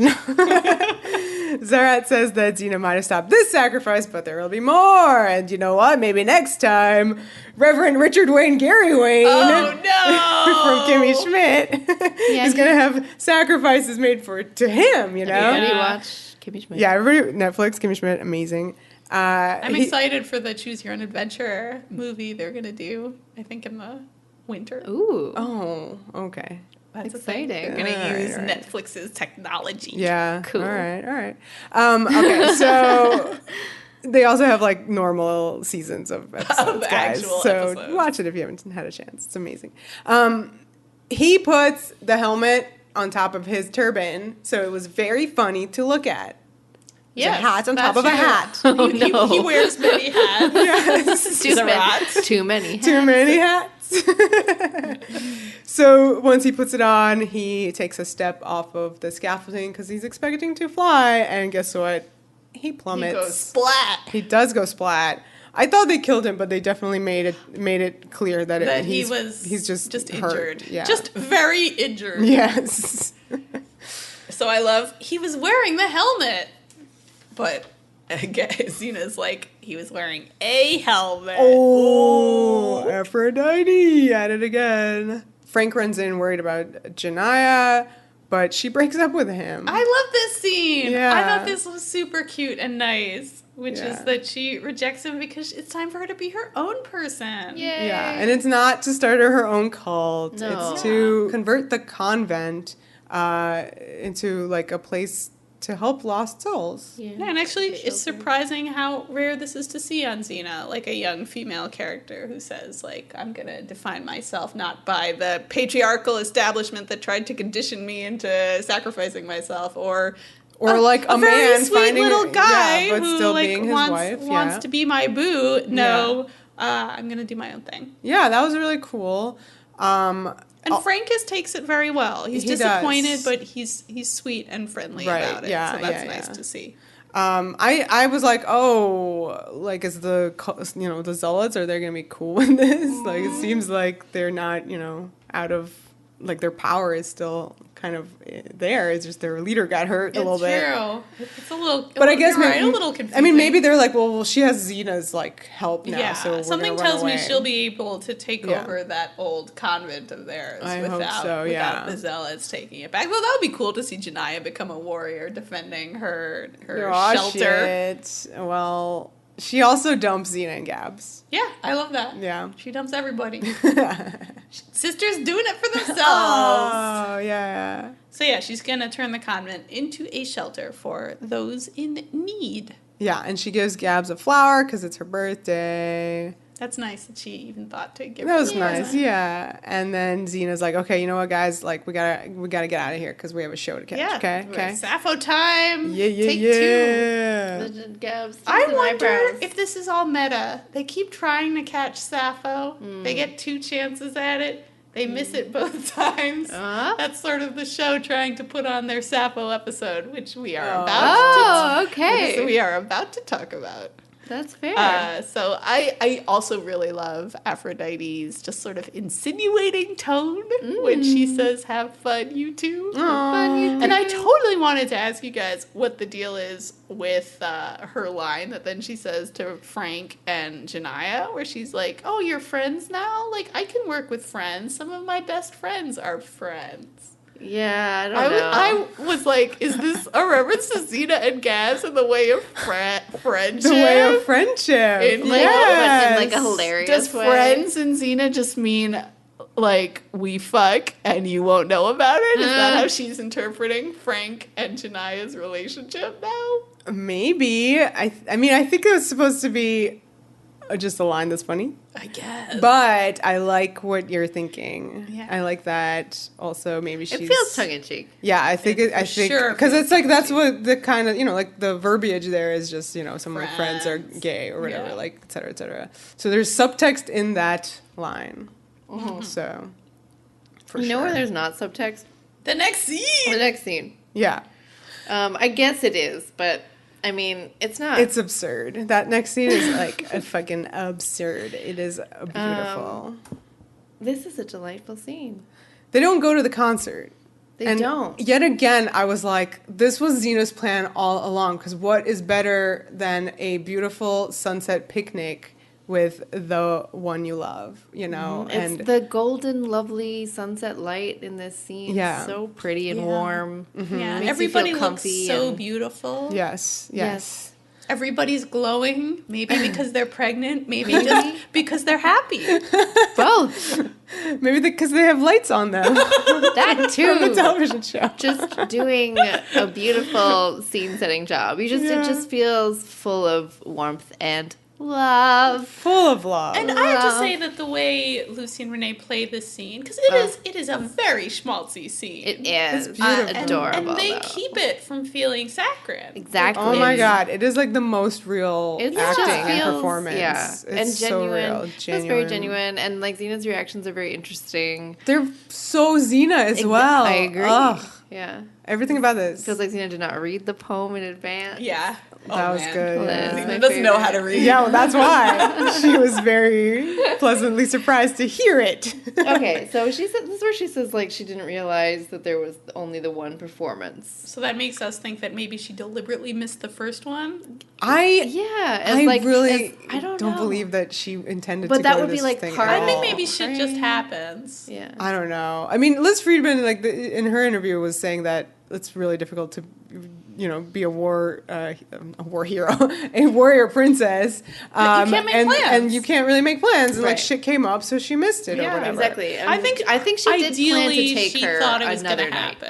I Yeah. do think she was apologizing for missing it. I do think she thought she could go to another. This is so much performance. better. I think the original plan was probably for them to like go to the concert, and then at the very end, Xena would like hand her own special Sappho poem that she had already written for her. All right. But that is a little anyway, bit yeah, better. we're up at this beautiful cliff. Yes.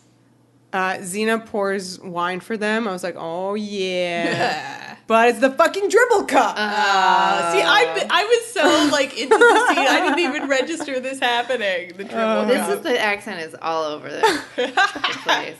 That she's like so cute. Yeah. That's when she's so like they're even now. She's like there now we're even. Yeah. Very Great. All right, Great. I noticed that, but I had no idea what that was in reference to. Yeah, it's the dribble. The dribble, dribble stupid cup. dribble cup. Gabs does want to like see Sappho someday. Yeah, but she did. She was like, it's the thought that counts for Xena trying to take her to the concert. And then Xena puts a little scroll. Just sort on of in Gab's her lap. lap. I love well, that. but she was like, close your eyes. Yeah, that which of I course love Gabs this. does not want to do. So much. She's And- very no. Yeah, Oh, she's like it no. was so good. After yeah. all that, Gabs is exactly. but like Xena gets a tone of voice and Yes. a look in her face. Exactly. And she wonderful. just immediately closes her eyes. Xena getting very genuine, getting serious. serious. Because that was like, now she can trust her. Like, that was like, So- trust me, the face. Exactly. And it was And good. she puts the little scroll. And she said, I had Sappho jot something down for you. Just like so casual, just jot something. It's so Xena. Yeah, just because a little clearly something, she's something. worked so hard to make this happen. Okay. And like yeah. she downplays that in such a She's big also like really way. bad at being sappy. So it's just like, yeah. She also seems nervous. It's Yes. lovely to see Xena feeling it's nervous. so rare. It's such a big moment. And then Gabs is like, so she's like, I had Sappho jot something down for you. And Gabs goes, a poem? And it's like, no, it's like her deviled eggs recipe. Like, come on, what's the fucking poem, Gabs? That Like, sounds good too. And this is when Gabs is like, you had this planned all along, which says where I was like, yeah, so this was like the big thing. Well, yeah, She's this trying to was trick certainly her. part this of was it. always This was always part the of big it, yes. present. Oh, Can we sweetest just throw fucking back face. to a ye old phrase of ours? This is very good sitting. Oh, Xena. God. Oh, see how retro this is? There's good sitting is back. Sitting. Very good sitting. Very good, yeah. Xena makes this little face. The face. She sort of peers up at Gabs, which of course is very rare because Gabs is shorter. So it just Yeah. immediately feels like the power dynamic has changed because Xena is peering up at Gabs. Sort of. Yeah. Yeah, the through her blocking eyelashes. is so Yeah. good. And she's the vulnerable one. Yes, she exactly. is. So- She is. And I mean, that's the rarest Putting her present heart of on them her all. sleeve. Exactly. That Xena's willing to be vulnerable. Oh, and she's, yeah, this is That's so like the hardest much. thing to be. So especially if you're Xena Warrior. Yeah. Okay, so she opens up the scroll and reads the poem. This is clearly based on one of the more complete fragments of Sappho's writing. 31. It's 31. I have the Anne Carson translation up. Is that different? Is that the new one? Basically, this is like every poet with some kind of classical training has Took a has crack taken on a this? crack at this. Nice. Anne Carson is just a good one. All right. So Well, what's I'm gonna go what's with the her. one that was read in the show? Can we do both? Well, the one, yeah. Let's read the actual text of what they said in the show. okay, I'll do it. Yeah, you do. Well, you have it written in front of you, so Yes, you should. Okay. So Gabs reads, "There's a moment when I look at you and no speech is left in me. My tongue breaks, then fire races under my skin, and I tremble and grow pale, for I'm dying of such love, or so it seems to me." And also her voice cracks when love she how says it that, and grow cracks. pale. I think the way Renee plays this is so good because she's not, there's a lightness to it too. You feel like she's almost like, oh my god, this is so good. Like, fuck you, Xena. Fuck you for giving this to me. Like, there's just this sort of like, of course it's good. But they Of course they it's cut back to beautiful. Xena, and she has tears in her eyes. Yeah. So here's the poem that it's based on, courtesy of Anne Carson. I think it's interesting because it's about jealousy. Oh. It's like Or some people say it's not. that's true. But some people say everything about Sappho. Sappho, kind of like Xena Warrior Princess. That was my big thing. Oh man, I had this pin. I was like, Sappho did it first. Yeah, people debate the subtext. Is it main text or is it subtext or is it, I guess, non-text?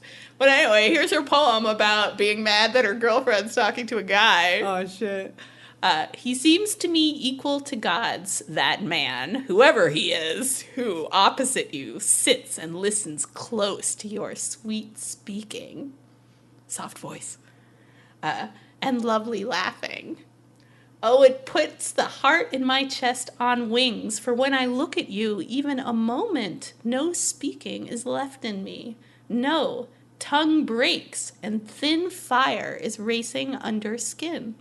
And in eyes no sight, and drumming fills ears, and cold sweat holds me, and shaking grips me all, greener than grass.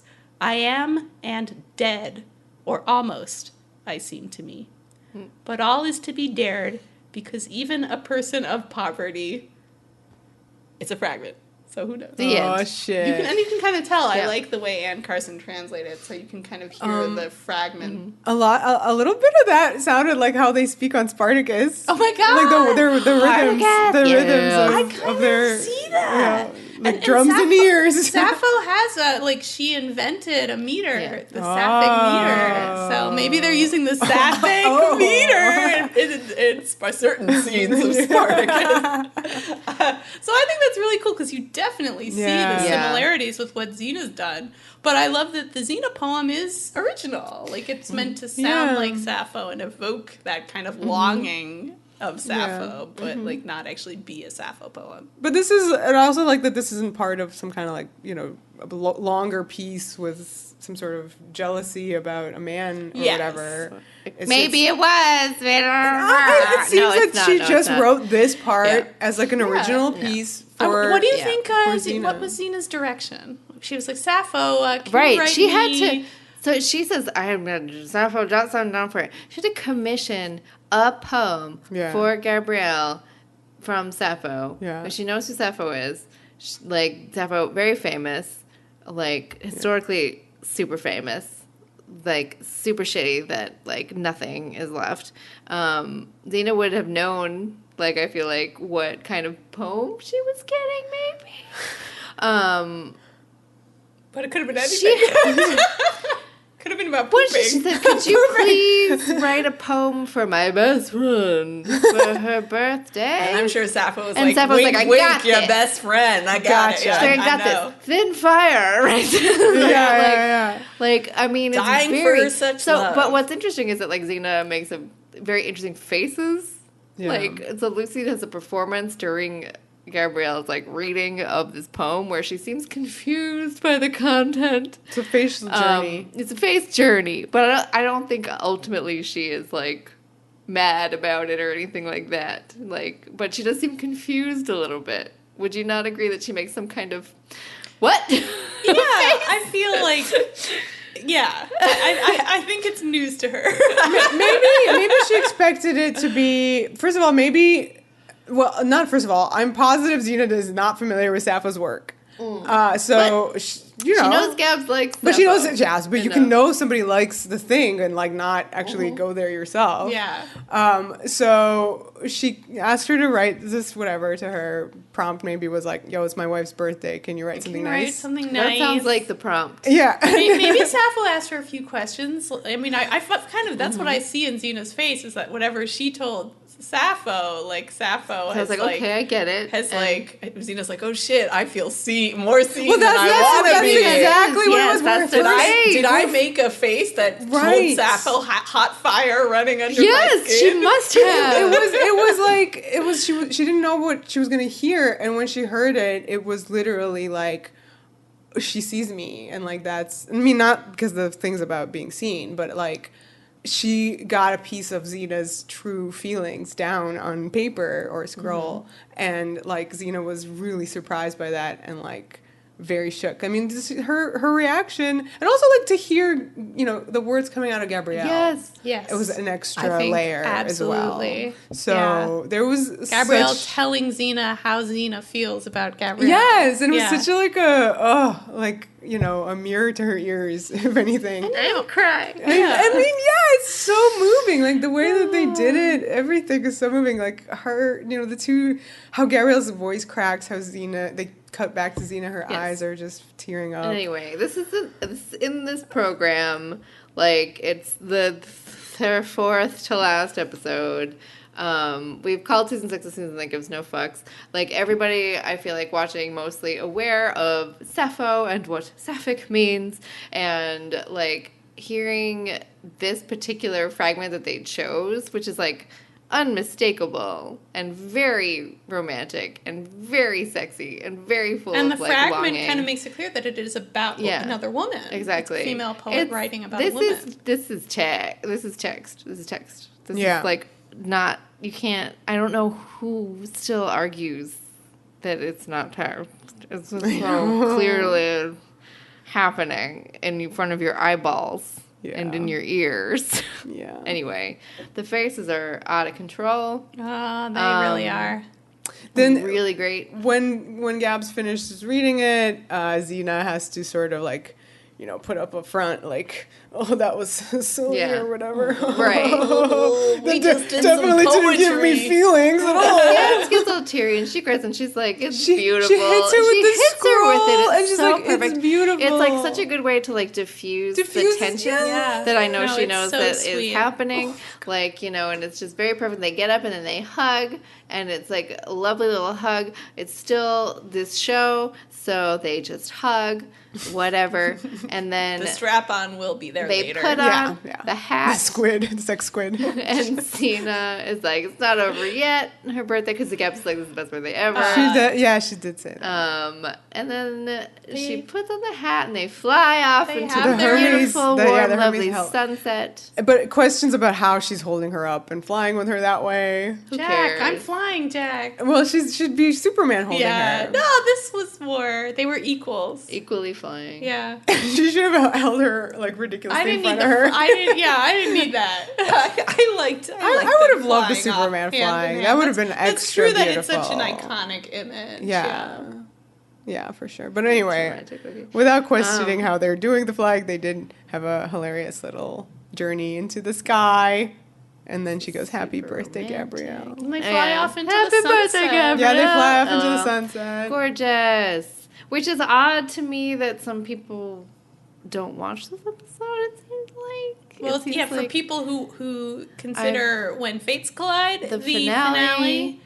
They stopped Don't watching it. watch this one, which has this in it. Yeah, Why? I'm confused. I know. Don't get rid of this. At least go on to this and make this final Hello? image your finale. In Beautiful. fact, I think when I first heard that people considered When Fates Collide the finale, I got confused and thought they meant this. 'Cause No. in my mind, I was like, yeah, this flying off into the sunset Maybe is a very nice finale. they just go, oh, that's a nice scene too. Maybe, yeah, you I don't know. The people It's all who part of want to it. watch it in that order would maybe switch Many Happy Returns. Maybe. I was gonna from ask When Fates if you would Collide. think that would be a better order, because switch like them? because This one and then Fates? because like Fates is like a serious episode, and this one's silly, Yeah, but a like little with a pausey, beautiful little- ending. I think Reprieve. I like it after Fates because Fates Yeah. was so sincerely and kind of like intensely romantic that it's kind of nice then to have this light comedy episode, but at the same time it's a very romantic episode. You feel like all their sniping and pranking, much like A Day in the Life. Exactly. It's they're married now. They're married. They're so Yeah. married. They've Yeah. been married. They're, yeah. The familiarity of it and the intimacy and the fact that like of course you fuck with the person you love, like that's Yeah. so much a part of the their pranks, dynamic. no.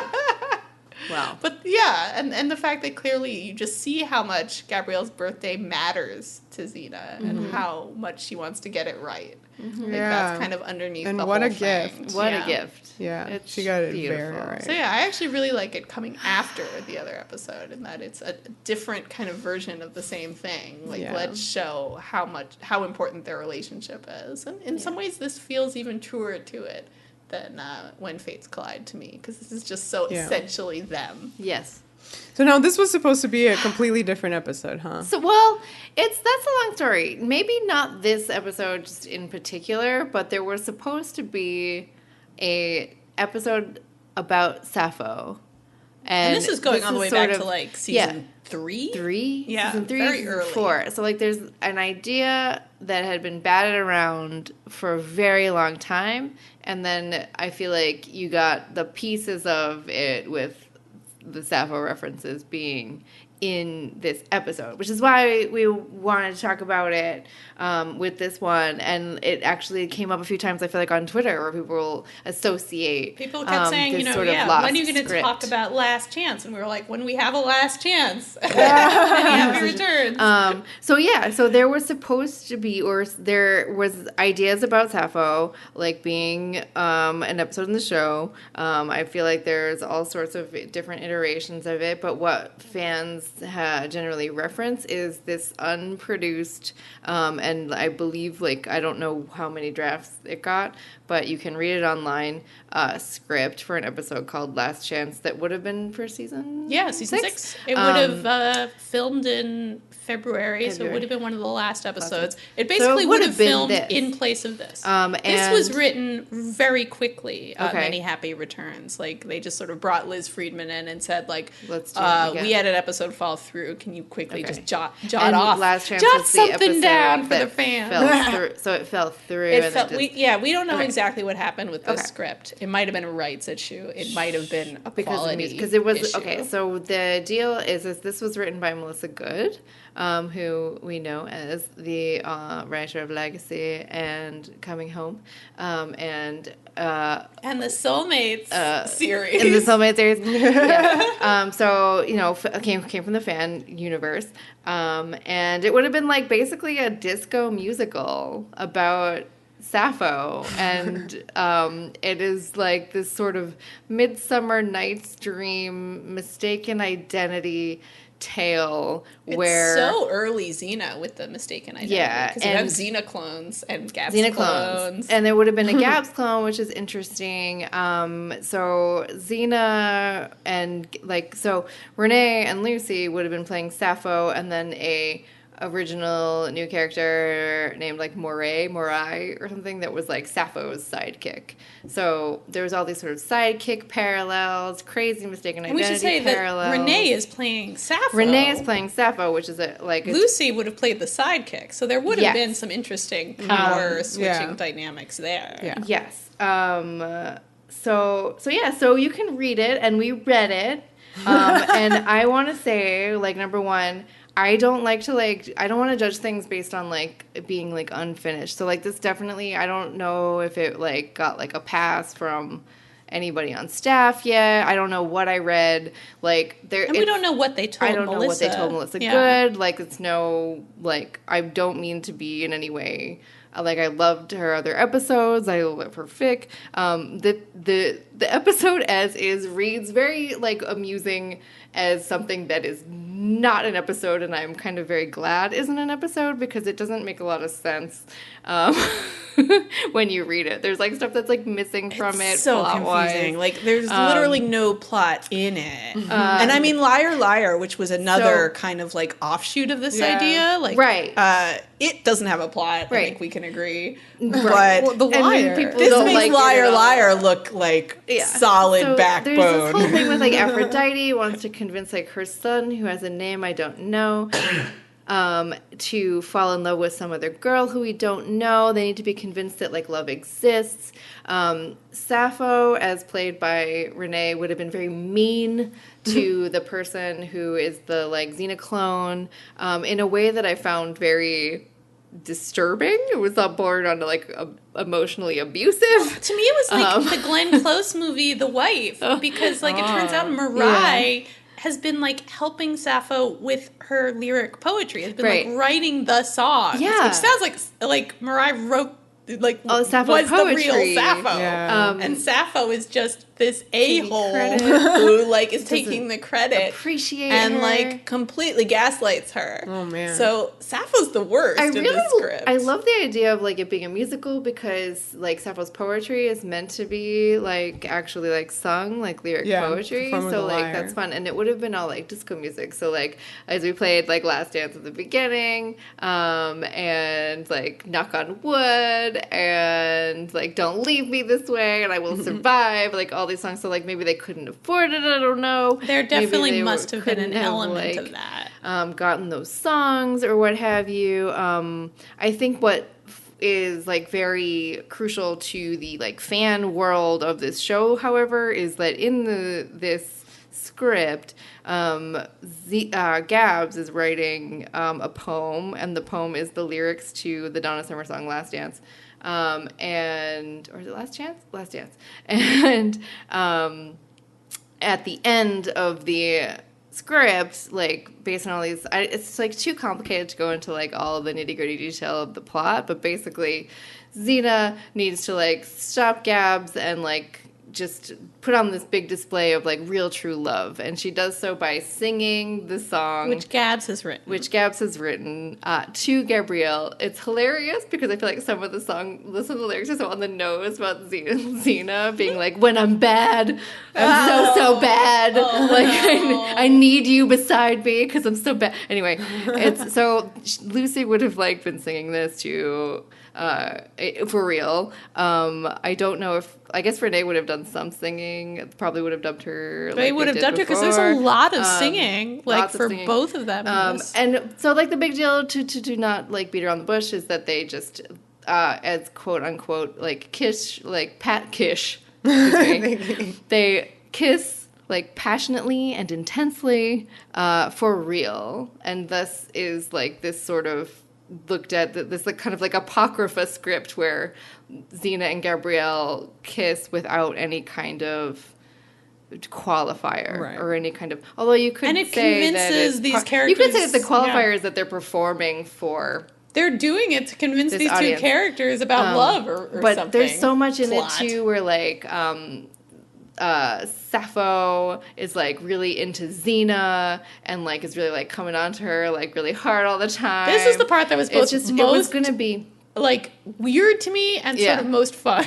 Right. So it would have been like in the most ever that the show like really just went all out with like sexiness between like Renee and Lucy, like real kissing, quote unquote, all this stuff. When you read it, it kind of just feels like I don't know. It just does not feel like an episode of the show to me in a way where I can see it like working. Was the sex squid in it? Maybe. I mean, Sappho is really sexually aggressive, and like aggressive. I kind of found it like annoying for representation reasons that you have this character who's finally like canonical lesbian, and she's like extremely predatory. It's just literally like chasing Xena around. Predatory les, so I thought that was frustrating. I obviously loved the idea of the kiss, even though it didn't really make sense like in this story. Like I wasn't really sure what to make of it. Because, deep and sincere passion. Yeah, is the I mean, you quote. Understand that it's that the feeling between them is real, but it's sort of to solve a plot issue, and is like I guess I don't want, like, for personal reasons, I don't want Xena and Gab's big kiss to be like in front of an audience of strangers. Like I felt like that for me, that isn't the kiss I would want from them. If we're gonna have a deleted kiss be made canon, I want it to be like the When Fates Collide and it kiss. Wouldn't That's have been a better, even like kiss. In this episode, it wouldn't have been like the first time that the actors Renee and Lucy like kiss, because like the character Xena and like Sappho, like there's a part where like Xena like ravishes Sappho as part of like the play. So you would have seen Lucy ravishing Renee. It's a lot. Yeah. It's a lot. It like feels like and it just does not feel like an episode of the show that I think could have been made. And I don't say that in a way where I'm saying that I don't think the show could have ever done anything with them that was like not qualified, or quote unquote subtext.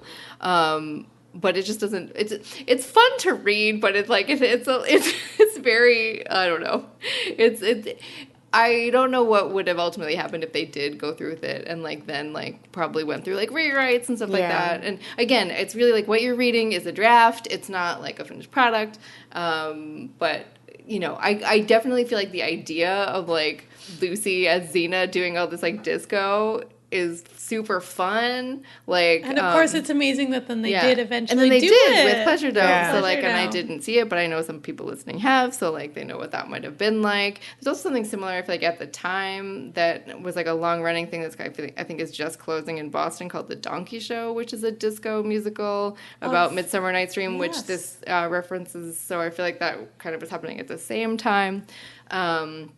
But like, it's fun to like think about. It just is like a lost like opportunity. It's like a but fun like, house mirror. Yeah.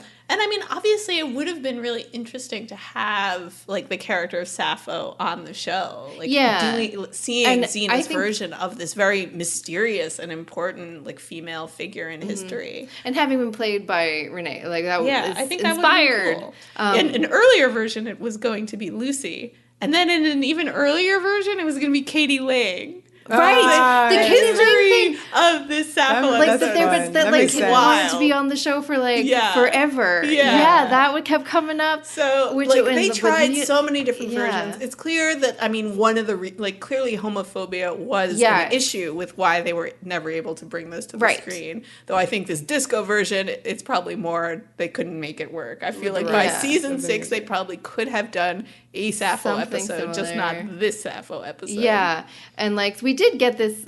What we got was so beautiful. I like it a lot more than anything in Last Chance. I felt like again in Me Too. Yeah. That in some of the stuff in Last Chance, I don't know when it's written, etc. I guess it was for season 6. I felt like the actual central crux of the story, which was about these two sets of, Xena and Gabs looking people who then both get having mismatched. this sidekick. Yeah. Well, the mismatch thing is fine, but the sidekick appreciation issue is I feel long gone.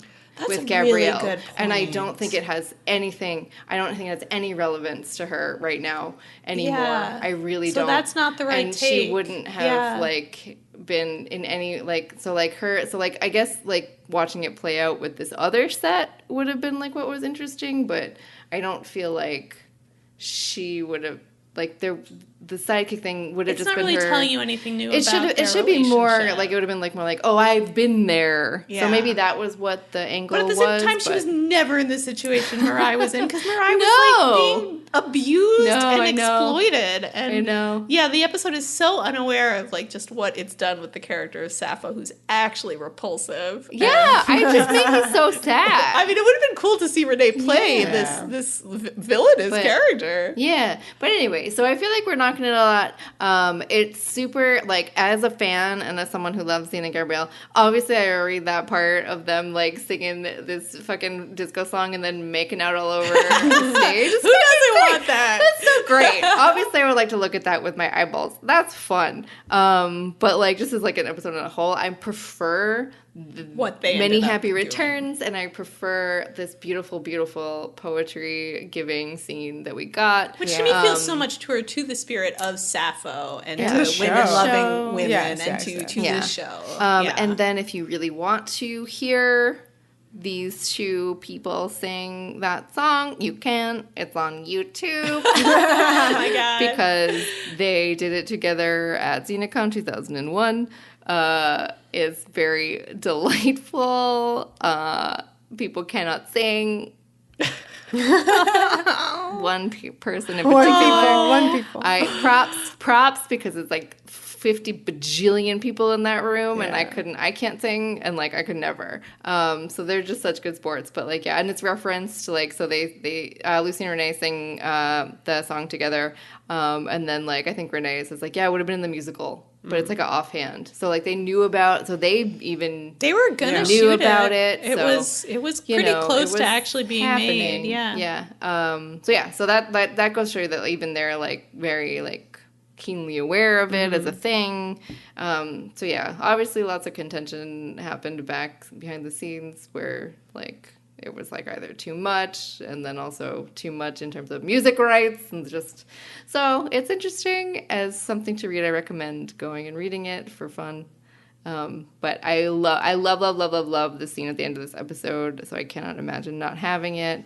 And I, at this point in time with the way we talk about the show, it's I feel it so is what it is with the way you can have these debates about it. I don't think that I think the debate is very clear. But to be honest, I feel if we had this episode and they were just kissing and there was the thing at the end, it would change the way we talk about it, and I like the way that we talk about it right That's now. true. That might sound bad to some, but I don't I don't know. That's just how I feel. What was fascinating to me in my Wikipedia-ing of Sappho and just hearing about these scholarly debates about Sappho's sexuality and, the identity of the voice of the poet, but then also, the gender identities of the various people mentioned in the poem and like what is her relationship to like her writing students who are women as well. So like I just was like, wow, these conversations about how impenetrable like these relationships are and how hard to categorize they are. Like, Xena did not do this first. No. And it's actually part of a long tradition. Yeah. And it's really cool to see. Yeah.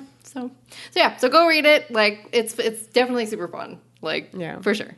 And go watch Unbreakable Kimmy Schmidt on Netflix and get yourself a sex squid. Okay. Did we like this episode? Yes. For the most fun. part. I think this is actually a really charming comedy and could easily be on a list of favorite comedies. Yeah, for sure. It's extremely Best warlord. a good time. Yes. Well acted, so lovely. I do really love the way it uses nostalgia again. Like I feel like it really works. The comedies can get so stupid that you roll your eyes, and this one is very stupid. But I think because it has that backbone of Xena and Gabrielle's relationship, it always has weight. Like it's a really meaningful episode from beginning to end. Yeah. All right, we did it. Cool. Okay, so send in your mailbag questions. Yes. And follow us on all the stuff and things. We're on the internet, XenaWarriorPodcast.com, where you can find everything. We are on Apple Podcasts, where you can, subscribe and rate and leave reviews. We're on Twitter at XenaWarriorPod and on Facebook and Tumblr and Instagram, Xena Warrior Podcast. The power! The passion! The podcast!